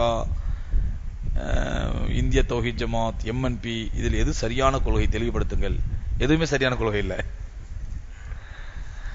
உண்மையான முஸ்லீமா இருங்க. நம்ம அல்லாஹ் ரப்பல் ஆலமீன் குர்ஆன்ல சொல்றான், ஹுவ சம்மாக்குமுல் முஸ்லிமீன், அவன் தான் உங்களுக்கு முஸ்லீம் என்று பெயர் வைத்தான். அல்லாஹ் நமக்கு வச்ச பேர் என்னங்க? முஸ்லீம். அல்லாஹ் இன்னொரு ஆயத்துல சொல்றான், வமன் அஹ்ஸன கௌலம் மிம்மன் தஆ இலல்லாஹி வ அமில சாலிஹன் வ கால இன்னனி மினல் முஸ்லிமீன். அழகான சொல்பவர் யார்? யாரை காட்டிலும் யார் மக்களை நேர்வழியின் பக்கம் அழைத்து இவரும் நல்ல அமல் செய்து நான் ஒரு முஸ்லீம் என்று சொல்லிக் கொள்வதிலே பெருமைப்படுகிறாரோ, இவரை விட அழகான வார்த்தை சொல்பவர் யார்? அல்லாஹ் சொல்றான். அப்போ ஒரு மூமினை பொறுத்தவரையிலே அவன் ஒரு முஸ்லீம் என்று சொல்லிக் கொள்வதுதான் அவன் பெருமைப்பட வேண்டும், சந்தோஷம் அடைய வேண்டுமே தவிர, நான் இந்த அமைப்பை சார்ந்தவன், இந்த இயக்கத்தை சார்ந்தவன், நான் இந்த இயக்கத்தில் இருக்கிறேன், இந்த ஜமாத்தில் இருக்கிறேன், இந்த அமைப்பில் இருக்கிறேன் என்று சொன்னால் அல்லாஹ் அவனுக்கு கொடுத்த கண்ணியத்தை அவன் கேவலப்படுத்தி விட்டான் என்றுதான் பொருள். அதனால எந்த இயக்கமும் சரியானதல்ல, எந்த இயக்க வெறியும் இயக்க மயக்கமும் நமக்கு தேவையில்லை. இஸ்லாம் ஒன்றே வழி, இஸ்லாத்தில் இருப்பதுதான் நமக்கு பெருமை, இஸ்லாத்தில் இருப்பதுதான் நமக்கு கண்ணியம், இஸ்லாத்தில் இருப்பதுதான் நமக்கு வெற்றி தரும். இதை மட்டும் நம்புவோம். இஸ்லாத்திலேயே இந்த அமைப்பில் இருக்குது, இந்த இயக்கத்தில் இருக்குது, இந்த ஜமாத்தில் இருக்குது, இது வெற்றி தராது. அல்லாஹ் பாதுகாக்கணும். அல்லாஹ் குர்ஆன்ல சொல்றான், நபியே, யார் சமுதாயத்தை பிளவுபடுத்தி விட்டார்களோ அவர்களோடு உங்களுக்கு எந்த சம்பந்தம் இல்லை. யார் இயக்கத்தின் பேராலோ அமைப்பிலும் பேராலோ நான் இந்த ஜமாத்து நான் அந்த ஜமாத்து ஒண்ணும் இல்லைங்க. நல்லா இருக்கிறவன் 2 பேரும் தகராறு சண்டை போட்டுக்கிட்டாண்டா, இவன் அவன் மேல அவதூறு சொல்லுவான், இவன் மேல அவதூறு சொல்லுவான். கடைசியில் இவரு தனி கடை, இன்னொரு கடை ஓபன் பண்ணிடுவாரு, பிரைவேட் கம்பெனி லிமிடெட், இன்னொரு லிமிடெட் கம்பெனி இவரு ஓபன் பண்ணுவாரு. அப்புறம் அங்க இருக்கிறவன் 2 பேரும் சண்டை போட்டு அவன் தனியா போனாண்டா அவன் இன்னொரு கம்பெனி ஆரம்பிச்சிருவான். அப்ப இன்னைக்கு இருக்கிற இயக்கங்களை பாத்தீங்கன்னா இவங்க எல்லாருமே ஒரு கட்டத்தில் ஒன்னா இருந்தவங்க. இன்னைக்கு இருக்கிற இயக்க தலைவர்கள் இந்த எழுதியிருக்கிறாரு, இந்த எல்லா இயக்க தலைவர்களும் பாத்தீங்கன்னா ஒரு கட்டத்தில் ஒன்னா இருந்தவங்க, ஒரே கம்பெனில வேலை செஞ்சு தனித்தனி கம்பெனியா ஆரம்பிச்ச மாதிரி இவங்க எல்லாம் என்ன பண்ணாங்க, பிரைவேட் லிமிடெட் கம்பெனியா தனித்தனியா ஆரம்பிச்சிட்டாங்க. ஏன்டா இவருக்கு இவர் பிடிக்கல, உடனே விலகி போய் தனி கம்பெனி ஆரம்பிக்க வேண்டியது. இவர் பிடிக்கல, உடனே விலகி போய் தனி கம்பெனி ஆரம்பிக்க வேண்டியது. அவருக்கு பின்னாடி ஒரு கோஷ்டி. அரசியல் கட்சி மாதிரி தான். இன்னைக்கு எத்தனை திராவிட கட்சிகள் இருந்தோ, திருத்த முடியாத கழுதை, அறவே திருத்த முடியாத கழுதை. என்னங்க புரியலையா? திராவிட கட்சிகள் எத்தனை கட்சிகள் இருக்குதோ, மடையர்களுடன் கூடிய திருத்த முடியாத கழுதை, இந்த எத்தனை திருத்த முடியாத கழுதைகள் இருக்குதோ, இந்த எல்லா கழுதைகளும் ஒரு காலத்துல ஒரே கழுதையா இருந்ததுதான். ஒரே காலத்துல திருத்த முடியாத கழுதைகள் திருந்தாத கழுதைகளா இருந்தது ஒரு காலத்துல. என்ன கழுதைங்க? திருந்தாத கழுதைகளா இருந்துச்சு. அந்த திருந்தாத கழுதைகளாம் திருத்த முடியாத கழுதைகளாயி, அப்புறம் அறவே திருத்த முடியாத கழுதைகளாயி, அப்புறம் மடையர்களுடன் கூடிய அறவே திருத்த முடியாத, இப்படி எல்லாம் கழுதையா போச்சு. அது நான் யாருக்கு அரசியல் கட்சியெல்லாம் சொல்லலங்க, பொதுவா சொல்றேன். அதுல அரசியல் கட்சி திட்டீங்க நினைக்காதீங்க, நான் யதார்த்தமா சொல்றேன், பொதுவா சொல்றேன். இப்படி அந்த எப்படி அந்த திராவிட கட்சிகள்லாம் அப்படி இருந்துச்சுங்களோ, அதே மாதிரி தான் இன்னைக்கு சமுதாயத்துல இவங்க எல்லாம் ஒரே குட்டையில ஒண்ணு மட்டையா இருந்தவங்க. கடைசியில இவர்கிட்ட அவர், அவர்கிட்ட இவர், அவர்கிட்ட இவர், அவர்கிட்ட எம்எல்ஏ மல்டி லெவல் மார்க்கெட்டிங் வாங்க பாருங்க. இப்படி கிளை கிளையா பிரிஞ்சுட்டு போகும் பாருங்க. அந்த மாதிரி ஒரு பக்கம் கிளை கிளையா பிரிஞ்ச இயக்கங்கள், இன்னொரு பக்கம் பாத்தீங்கன்னா அந்த முஸ்லீம் லீக்னு ஒண்ணு. அந்த லீக்கு எந்த நேரத்தில் லீக்னு பேர் வச்சாலும் தெரியல, அது லீக் ஆகி பல லீக் ஆகி இன்னைக்கு அது லீக் ஆகி ஓடிக்கிட்டு இருக்குது. எந்த நேரத்தில் லீக்னு பேர் வச்சாலும் தெரியல. அந்த மாதிரி இப்படி எல்லாம் லீக் ஆனவங்க தான் இன்னைக்கு அமைப்புகள் வச்சிருக்காங்களே தவிர, மற்றபடி யாருமே இவங்களுக்கு இஹ்லாஸும் கிடையாது, உருப்படியான எண்ணமும் கிடையாது. அதனால எந்த லீக்லையும் இருக்காதீங்க, எந்த அமைப்புலையும் இருக்காதீங்க. முஸ்லீம் என்று சொல்லிக் கொள்வதில் மட்டுமே பெருமை காணுவோம். முஸ்லீம் என்று சொல்லிக் கொள்வது மட்டும்தான் நமக்கு வெற்றி அளிக்கும் என்பதில் மட்டும் உறுதியா இருப்போம். கல்யாண வீட்டில் வீடியோ போட்டோ பிடிக்கலாமா? பள்ளிவாசலில் வீடியோ எடுக்கலாமா? நல்ல கேள்வி. வீடியோ பத்தி பல தடவை சொல்லியாச்சுங்க, திரும்ப திரும்ப கேட்கறதுனால வேணா லைட்டா மறுபடியும் சொல்றேன். ஒரே வார்த்தை, வீடியோ என்பது இன்னைக்கு ஒரு பெரிய ஹராம். வீடியோங்கிறது பாவம் யாரும் சொல்லல. அல்லாஹ்வுடைய குர்ஆன் படியோ ஹதீஸ் படியோ வீடியோ என்பது பாவம் அல்ல. வீடியோங்கிறது இன்னைக்கு ஒரு டெக்னாலஜி. அந்த டெக்னாலஜியை நம்ம எப்படி பயன்படுத்துறோம் என்பதை பொறுத்து தான் அது ஹராமா ஹலாலான்னு ஆகும். அது ஹராமா ஹலாலா. இப்போ கத்தி இருக்குது, அடிக்கடி சொல்ற உதாரணம் தான். கத்தியை வச்சு பழத்தை அறுத்தா ஹலாலு, கழுத்து அறுத்தா ஹராம். கத்தியே ஹராம். இன்னைக்கு கழுத்தறுக்கு தான் பயன்படுத்தலாம், கத்தியே சொல்ல முடியாது. ஆனா எதுக்கு பயன்படுத்தலாம் அதை வச்சுதான் தீர்மானிக்கப்படும். கழுத்து அறுக்கிறானா பழுத்து அறுக்கிறானா. அந்த மாதிரி தான் வீடியோ என்பது இன்னைக்கு கத்தி மாதிரி தான். நம்ம எதுக்கு பயன்படுத்துறோம்? காபத்துல்லாவில் எடுக்கப்படக்கூடிய வீடியோ தான், காபத்துல்லா எடுக்கிற வீடியோ தான், கல்யாண வீட்டில் எடுக்கிற வீடியோ தான். ஏதோ ஒரு டாக்டர் ஒரு வீடியோ எடுத்தானே, அந்த மூதேவி எடுத்த வீடியோ தான். அப்ப இந்த எந்த வீடியோ ஹராமுங்கிறீங்க? வீடியோ 19 ஹராம்டாக்கா, அப்ப டாக்டர் எடுத்த வீடியோவும் ஹராமு, காபத்துல்லா எடுத்த வீடியோ ஹராம்னு சொல்லணும். இல்ல 19 ஹலாலுண்டா, காபத்துல்லா எடுக்கிற வீடியோ ஹலாலு, இந்த டாக்டர் எடுத்த வீடியோ ஹலால்னு சொல்லணும். அப்ப எது ஹராம் எது ஹலால், எதற்கு பயன்படுத்துகிறோம் என்பதை பொறுத்தான் மாறும். அதனால வீடியோங்கிறது கேமராங்கிறது இன்னைக்கு ஒரு நல்ல ஒரு அறிவியல் டெக்னாலஜி வளர்ச்சியிலே, அதாவது என்ன சொல்றது, இப்ப கம்யூனிகேஷன்ல ஒரு நல்ல சாதனம், அது தகவல் தொடர்பு சாதனம். அந்த சாதனத்தை நம்ம எதுக்கு பயன்படுத்துறோம்? நல்ல விஷயத்தை பயன்படுத்துறோமா கெட்ட விஷயத்தை பயன்படுத்துறோமா என்பதை பொறுத்து தான் அது ஹலாலா ஹராமா என்பது தீர்மானிக்கப்படும். அந்த அடிப்படையில் இன்னைக்கு நல்ல விஷயங்களுக்காக, பயானுக்காக பள்ளிவாசலையோ காபத்துல்லாலையோ எடுப்பது தவறல்ல. இன்னைக்கு காபத்துல்லால வீடியோ எடுக்கப்படுதுன்னு சொன்னா, சவுதியிலே ஆயிரக்கணக்கான உலமாக்கள் இருக்கிறாங்க, ஹரமுக்கு போகக்கூடிய லட்சக்கணக்கான உலமாக்கள் இருக்கிறாங்க, எல்லாரும் அதை பார்க்கறாங்க. அந்த உலமாக்களுடைய முகம் தெரியுது, அங்க பயான் நடக்குது, தொழுகை நடக்குது. மற்ற உலகத்தில் எல்லா மக்களுக்கும் அதை பார்க்கும்போது ஆசை ஏற்படுது, நம்மளும் காபத்துல்லாக்கு போனோம், நம்மளுக்கு ஹஜ்ஜிக்கு போனோம் அப்படிங்கிற ஆர்வம் வருது. சோ அதே மாதிரி தான் நல்ல விஷயங்களுக்காக வீடியோ பயன்படுத்து தப்பு கிடையாது. ஹராமான விஷயங்கள், மார்க்கத்துக்கு முரணான விஷயங்களுக்கு வீடியோ பயன்படுத்தக்கூடாது. சரி, கல்யாண வீட்டில் இது எப்படி நல்ல விஷயமா கெட்ட விஷயமா? கல்யாண வீட்டில் வீடியோ எடுப்பது அது 100க்கு 99 அல்ல, 100க்கு 100 கெட்ட விஷயம் தான் பயன்படுத்தப்படுது. அதுல நல்ல விஷயம் கொஞ்சம் கூட கிடையாது. கல்யாண வீட்டில் வீடியோ எடுக்கிறதுல கொஞ்சம் கூட நல்ல விஷயம் கிடையாது. என்ன நல்ல விஷயம்? இல்ல சுரத், எங்க சொந்தக்காரெல்லாம் ஃபாரின்ல இருக்கிறாங்க, அவங்க பார்க்கணும்னு ஆசைப்படுறாங்க, போட்டு நாங்க காட்டலாமா? போட்டு காட்டலாம். எப்போ? அதுல மார்க்கத்துக்கு முரணான எந்த காரியம் இல்லை என்றால். ஆனால் நீங்க வீடியோ எடுத்தீங்கன்னா அதுல எல்லா மார்க்கத்துக்கு முரணான காரியம் வந்துடும். அதுல மாப்பிள்ளை மட்டுமா காட்ட முடியும்? ஃபாரின்ல கேட்பான், என்ன இது மாப்பிள்ளை, எனக்கு பொண்ணு முஞ்ச காட்டவே இல்லை, நாங்க பொண்ணு மாப்பிள்ளை தானே பார்க்கணும். பொண்ணு மாப்பிள்ளை பார்க்கணும் ஆசைப்பட்டாலும் பார்த்துட முடியுமா? அது மார்க்கத்தில் அனுமதி இருக்குதா?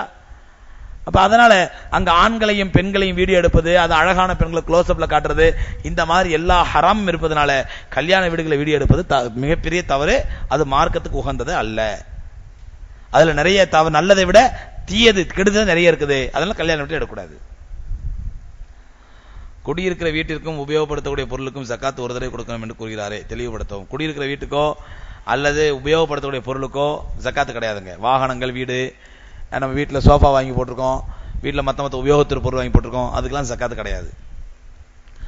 நோன்பு திறக்கும் நேரத்திலே குழப்பமாக உள்ளது. சில சீக்கிரமாக நோன்பு திறக்கிறார்கள், நோன்பு அட்டையிலே ஒரு டைம் எழுதியிருக்கிறார்கள். எது சரி? பல தடவை தெளிவுபடுத்தியாச்சு. நீங்க தெளிவாகாம இருந்தா அதுக்கு நான் பொறுப்பு இல்லை.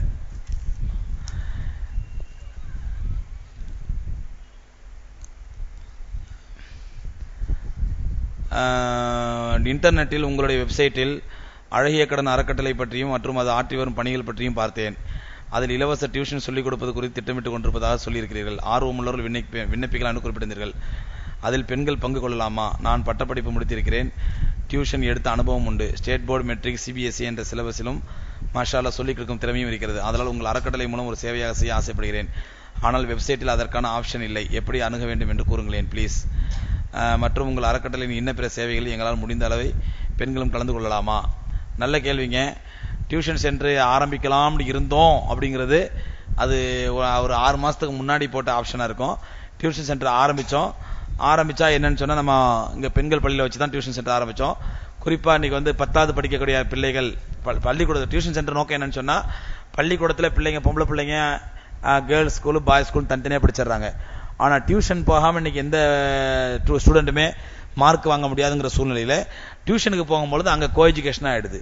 நம்ம பேணுதலாக போகக்கூடிய பிள்ளைகளுக்கு கூட சில ஷைத்தான்கள் யூடிசிங் பண்ணுறதுன்னு டியூஷன் சென்டருக்கு வர்றாங்க. அப்போ அதனால் நம்ம யோசிச்சு என்ன பண்ணோம், நம்ம பொம்பளை பிள்ளைகளுக்கு டியூஷன் ஏதாவது வழிவகுக்கணும் அப்படின்னு சொல்லி டியூஷன் சென்டர் ஆரம்பித்து அதை பெரிய அளவில் பிரச்சாரம் பண்ணி, அதாவது ஹிந்து பேப்பரில் விளம்பரம் கொடுத்தோம். 2 தடவை ஹிந்து பேப்பரில் விளம்பரம் கொடுத்து நியூ காலேஜுடைய ப்ரொஃபஸர்களை வச்சு செலக்ட் பண்ணி இன்டர்வியூ எடுத்து அவர்களுக்கு நல்ல சம்பளம், 1 மணி நேரத்துக்கு டியூஷன் எடுக்கிறதுக்கு 200 ரூபா அப்படின்னு சொல்லி அவங்களை ஃபிக்ஸ் பண்ணி நல்ல திறமையானவர்களை வச்சு அவங்கள நடத்துறதுக்கு எல்லாம் ஏற்பாடு பண்ணி கிட்டத்தட்ட 7-8 டீச்சர்ஸ் முடிவு பண்ணி மாணவிகள் வந்து சேர்றதுக்காக ஸ்கூலில் பூரா போஸ்ட் அடித்து ஒட்டணும், நோட்டீஸ் அனுப்பணும், நோட்டீஸ் போடுதோம், சில சமயங்கள் வீடு விடாமல் போய் சொன்னோம், எல்லாம் ஏற்பாடு பண்ணியோம். வந்த மாணவிகள் யார் பார்த்தா 2 மாணவிகள். 2 மாணவிகளுக்கு நாங்கள் மாதம் கொடுத்த சம்பளம் எவ்வளோன்னு பார்த்தா 12,000 ரூபா. அந்த டீச்சர்ஸ் கொடுத்த சம்பளம் 12,000 ரூபா. வந்த மாணவிகள் 2 பேர். அதனால இப்ப மறுபடியும் அதை ரீகன்சல்ட் பண்ணோம். கிட்டத்தட்ட எத்தனை மாசம் நடந்துச்சு? 4 மாசம் 5 மாசம் நடந்துச்சு நினைக்கிறேன். டியூஷன் நடந்துச்சு. ஏப்ரல் ஆரம்பிச்சது, மார்ச்லேயே ஏப்ரல்லே ஆரம்பிச்சது. கிட்டத்தட்ட 4-5 மாசம் நடந்துச்சு. நடந்து எப்படியாவது மாணவிகள் எக்ஸ்ட்ரா வந்துட மாட்டாங்களா அப்படின்னு சொல்லி அவங்களுக்கு பிளாக் போர்டு, பெஞ்சு, அவங்களுக்கு டேபிள் எல்லாம் அரேஞ்ச் பண்ணி, டீச்சர்ஸ்லாம் அரேஞ்ச் பண்ணி எல்லா ஏற்பாடும் பண்ணோம். ஆனால் மாணவிகள் வரல. அதனால பார்த்தோம், இது நம்ம இந்த 2 மாணவிகளுக்காக 10,000 ரூபா 12,000 ரூபா மாசம் செலவழிக்கிறதுங்கிறது அது வீண் விரயம் ஆயிடக்கூடாது. ஏன்னா அறக்கட்டளையோட பணம் வந்து பைத்துல் மால் காசு அப்படின்னு சொல்லி நாங்கள் எல்லாம் மஷூரா பண்ணி அந்த 2 மாணவிகளையும் கூப்பிட்டு என்ன சொல்லிட்டோம், மாணவிகளுடைய பெற்றோரை கூப்பிட்டு நீங்க அடுத்து தொடர்ந்து படிப்பதற்கு எவ்வளவு செலவாகும், டியூஷன் படிக்க எவ்வளவு செலவாகுமோ அந்த செலவு நாங்கள் அறக்கட்டளை ஏத்துக்கோம், நாங்கள் கொடுத்துட்றோம் அப்படின்னு சொல்லி அவங்க வேற டியூஷன் சென்டர் சேர்த்து அதுக்கான பணத்தையும் அவங்கள்ட்ட கொடுத்துட்டோம். அடுத்து 5-6 மாசத்துக்கு படிக்கிறதுக்கான பணத்தையும் கொடுத்துட்டோம். ஆகவே டியூஷன் சென்டர் என்பது நாங்கள் ஆரம்பிச்சு அதில் சாதிக்க முடியாத அளவுக்கு தோல்வி ஆகி போச்சு. இதுதான் நடந்தது. சகோதரியுடைய சகோதரிகள் முதல்ல கிடைச்சிருந்தாங்கடா ரொம்ப அழகா நாங்கள் பயன்படுத்தி இருப்போம் டியூஷன் சென்டருக்கு. ஹைர், அல்லாஹ்வுடைய நாட்டம் இல்லை. நேற்று கணவரின் குணாதிசயங்களை குறிப்பிட்டு அவருடன் வாழும்பொழுது ஒரு ஹராமியுடன் வாழ்வது போல அருவருப்பாக இருந்ததால் அவருடன் பிரிந்து வாழலாமா என்று கேட்டேன். அதற்கு இப்படிப்பட்ட ஆண் வாழ்வதுட சம்பந்தப்பட்ட பெண் அவரிடம் குலா கேட்கலாம் என்று சொன்னீர்கள். நான் அவரை விட்டு பிரிந்து 5-6 வருடங்கள் ஆகிறது. 2 குழந்தையும் என் பெற்றோர் துணையுடன் நானே படிக்க வைத்து பராமரிக்கின்றேன். அவருக்கும் எங்களுக்கும் தொடர்பே இல்லை. வேறு திருமணம் செய்து கொண்டார். ஆனால் எனக்கு தலாக் கொடுக்க அவருக்கு விருப்பம் இல்லையாம். நானும் அவரிடம் டைவர்ஸ் கேட்கவில்லை. யாராவது திருந்தி எங்களிடம் வருவார் என்று எதிர்பார்க்கிறேன். ஆனால் நான் இப்படி தனித்து வாழ்வதும் கணவரிடம் இன்னும் தலாக் வாங்காமல் இருப்பதும் ஹராம் என்று கூறுகின்றனர். விளக்கவும். Please tell me how to approach your ஷரியத் council. Is there any lady councillor is the team? எங்கள் ஷரியத் கவுன்சிலில் லேடிஸ் கவுன்சிலர் டீம் இருக்கிறாங்க. நீங்கள் ஷரியத் கவுன்சிலில் வந்து முறையிடலாம். முறையிட்டு நீங்கள் குலா வாங்கினா குலா வாங்கிக்கலாம். அல்லது அவரை கூப்பிட்டு நாங்கள் ஷரியத் கவுன்சில் சார்பாக உள்ள லேடிஸ் கவுன்சிலர் வந்து இந்த மாதிரி குடிப்பழக்கம் உள்ளவங்களை குடிப்பழக்கத்தை மறக்கடிக்கிறதுக்கு ஒரு ட்ரீட்மெண்ட் நாங்கள் கொடுக்குறோம். நாங்களே ஷரியத் கவுன்சில் அவங்களுக்கு அரேஞ்ச் பண்ணி ஏற்பாடு பண்ணி டிடிகே சென்டர் இருக்குது, அங்கே போய் தங்க வச்சு, ஆனால் அதுக்கு அந்த மனைவியும் ஒத்துழைக்கணும். அந்த மனைவியும் கூட இருந்து கிட்டத்தட்ட 10 நாள் 20 நாள் அங்கே தங்கணும். அதுக்கு ஒரு தனி கோர்ஸ் இருக்குது. அங்கே தங்கி அவங்க மாத்திரை மருந்துகளை கொடுத்து அந்த குடியை மறக்கடிக்கிறதுக்கு நாங்கள் ஏற்பாடு பண்ணுறோம். அதான் சும்மா உட்காந்து கட்ட பஞ்சாயத்து மாதிரி பேசிட்டு நீ இவரோட வாழ் வாழ்லியா தலாக்கு அப்படிங்கிற மாதிரி அல்லாஹ்வுக்கு நடக்கல. இதை வர்ற ஜட்ஜிலாம் பார்த்தா ஆச்சரியப்படுறாங்க. இதுக்கு முன்னாடி ஹைகோர்ட் ஜட்ஜி வந்துட்டு இருந்தாங்க, இப்பவும் ஒரு ஜட்ஜி வந்துட்டு இருக்காங்க. வந்து அல்ஹம்துலில்லாஹ் வார வாரம் ஒரு ஜட்ஜி பார்த்து ரொம்ப சந்தோஷப்படுவாங்க. இந்த மாதிரி ஒரு இன்வால்மெண்டோட நம்ம எந்த கோர்ட்லயும் நடத்துறது இல்லைங்க. ஏதோ கடமைக்காண்டி வாங்குற சம்பளத்தை நடத்திட்டு இருப்பாங்க. இங்க நாங்க கிட்டத்தட்ட பாத்தீங்கன்னா ஒவ்வொரு கேஸையும் 1/2 மணி நேரம் 1 மணி நேரம் விசாரிப்போம். எப்படிலாம் இதுக்கு தீர்வு காணலாம். ஒரு அல்ஹம்துலில்லாஹ் காரணம் என்னன்னாக்கா, இந்த ஷரியத் கவுன்சில் வரக்கூடிய டீம், அட்வொகேட்டுகளா இருக்கட்டும், ஆலிம்களா இருக்கட்டும், அதே மாதிரி இந்த ஷரியத் கவுன்சிலுடைய லேடி கவுன்சிலரா இருக்கட்டும், அவங்க எல்லாருடைய ஒரு ஒரு அக்கறையுடன் கூடிய ஒரு டீம். எப்படியாவது இந்த இவங்களுடைய பிரச்சனை தீர்க்கணும், சேர்ந்து வாழ்றத சேர்ந்து வாழ்றதுக்கு ஏற்பாடு பண்ணணும், பிரியந்தா பிரிக்கிறதுக்கு ஏற்பாடு பண்ணணும் என்ற அந்த ஒரு அக்கறை, அந்த மிகப்பெரிய பொறுப்புணர்வு அல்ஹம்துலில்லாஹ். அதனால தான் நீங்க ஷரியத் கோர்ட் அல்லாஹ்வுடைய கிருபையினால இவ்வளவு பெரிய வெற்றி அடைஞ்சிச்சு. கிட்டத்தட்ட 5 வருஷம் தான் ஆச்சு. கிட்டத்தட்ட 600 வழக்குகள் தீர்க்கப்பட்டிருக்கு வரலும் 5 வருஷத்துல. எந்த கோர்ட்லயும் அந்த அளவுக்கு வழக்கு தீர்த்திருப்பாங்கன்னு தெரியல. வாரத்துல ஒரு நாள் தான் நடக்குது, வாரம் பூரா நடக்கல, வாரத்துல ஒரு நாள் தான் நடக்குது. அதனால சகோதரி நீங்க அணுகுனீங்கன்னா இன்ஷாஅல்லாஹ் முடிஞ்சா நாங்க அவரையும் கூப்பிட்டு அட்வைஸ் பண்ணி திரும்ப சேர்ந்து வைக்கிறதுக்கு நாங்க ஏற்பாடு பண்ணுவோம். இல்ல ஒரு குடிப்பழக்கத்தெல்லாம் திருத்த முடியாது, நிறுத்த முடியாது, அவரோட சில வாய்ப்பே இல்லைன்னு சொன்னா இன்ஷாஅல்லாஹ் உங்களுக்கு குலா வாங்கி தரத்துக்கு நாங்க ஏற்பாடு பண்றோம். நீங்க பெருநாள் முடிஞ்ச பிறகு ஷரியத் கவுன்சில் ஆபீஸ் அலுவலகத்தை அணுகுங்க. முகமது நபி ஸல்லல்லாஹு அலைஹி வஸல்லம் ரத்தத்தை ஒரு நபி தோழர் குடித்தார் என்று ஹதீஸில் இருக்கிறது. அல்லாஹ் குர்ஆன் ரத்தத்தை ஹராமாக்கி இருக்கிறான். குர்ஆனுக்கு எதிரான ஒரு காரியத்தை முகமது ஸல்லல்லாஹு அலைஹி வஸல்லம் அவர்கள் எப்படி அங்கீகரித்திருப்பார்கள்? இது இந்த 19 குரூப் இருக்கிறாங்கல்ல, அதான் ரசூலுல்லாஹி ஸல்லல்லாஹு அலைஹி வஸல்லம் குர்ஆனுக்கு மாற்றமாவே நடந்தாங்க அப்படிங்கிற மாதிரி பிரச்சாரம் பண்றாங்க. அவங்க அந்த பிரச்சாரத்தை பெருசுபடுத்துவாங்க.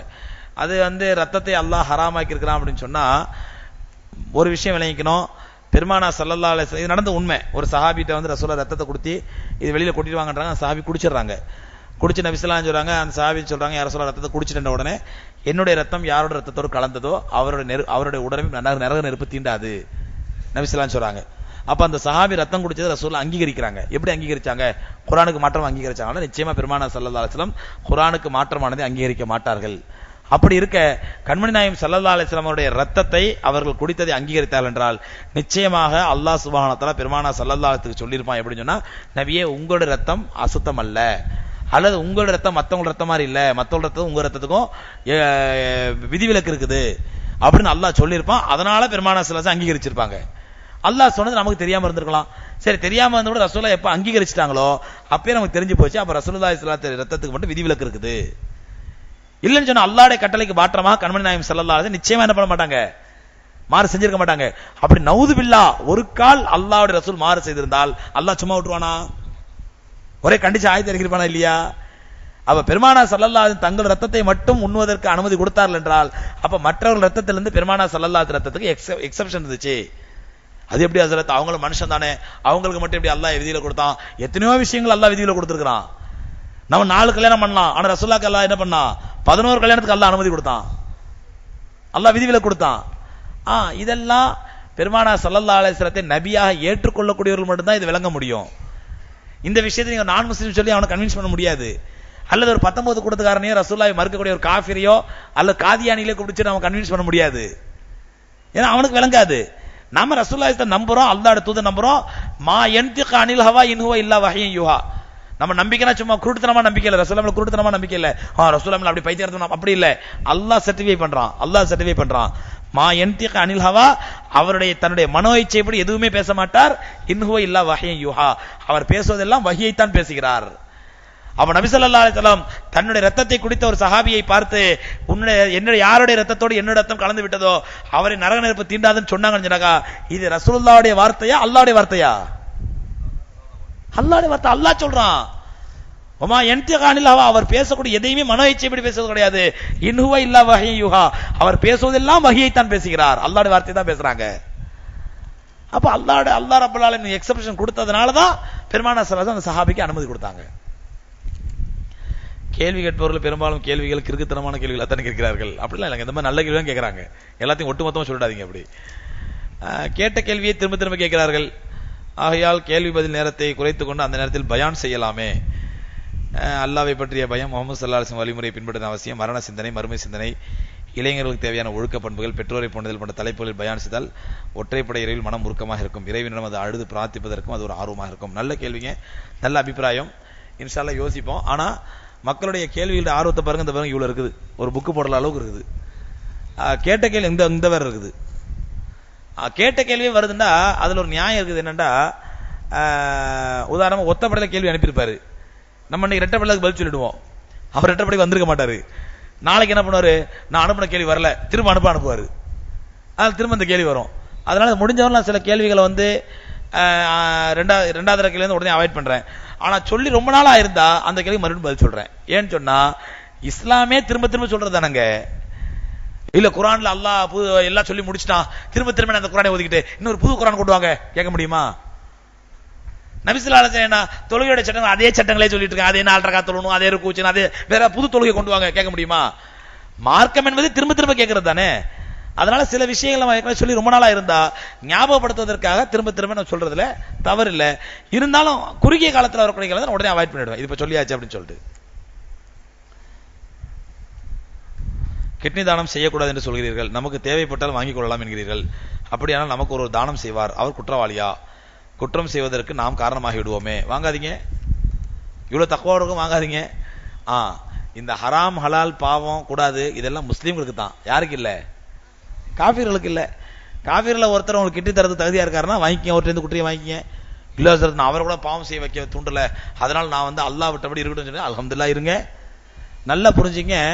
இந்த கிட்னி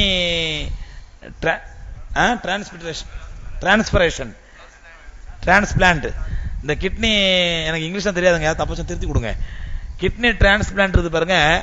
இந்த கிட்னி டிரான்ஸ்பிளான்ட் என்பதே மருத்துவத்திலே ஒரு தோல்வி அடைந்த முறை. இது ஒரு தோல்வி அடைஞ்சது. இது வந்து சக்சஸ்ஃபுல்லான ட்ரீட்மெண்ட் இல்ல.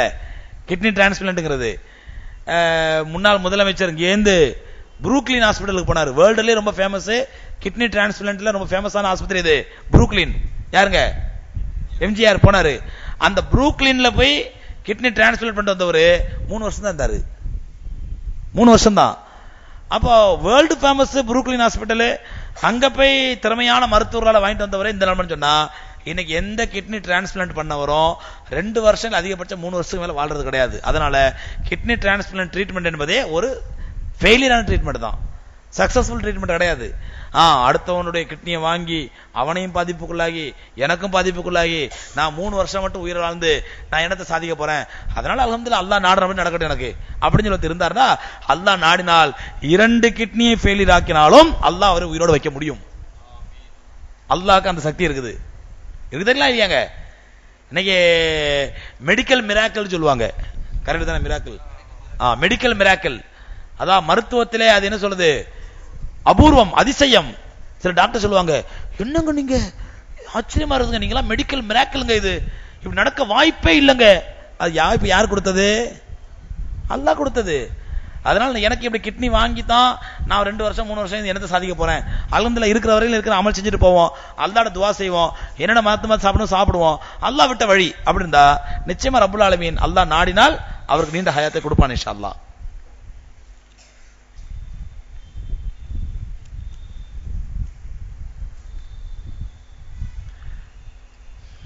தாங்கள் எந்த கேள்வியை கேட்டாலும் பெரும்பாலும் அண்ணனை இழுக்காமல் பதில் செலுப்பதே இல்லை.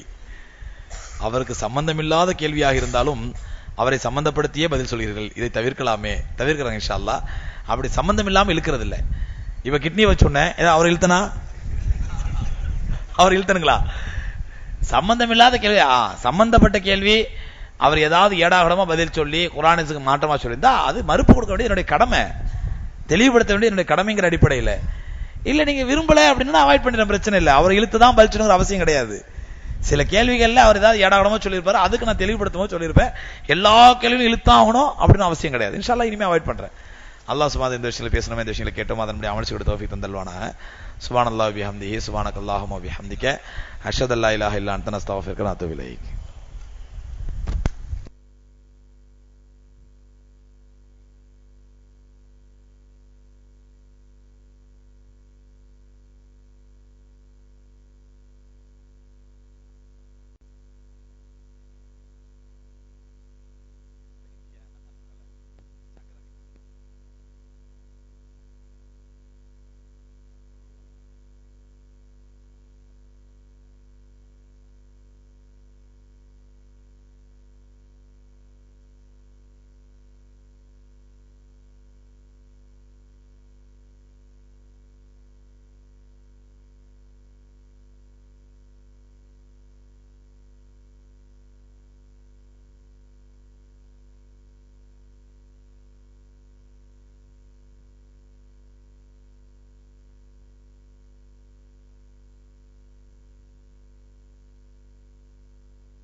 சொன்னாங்க.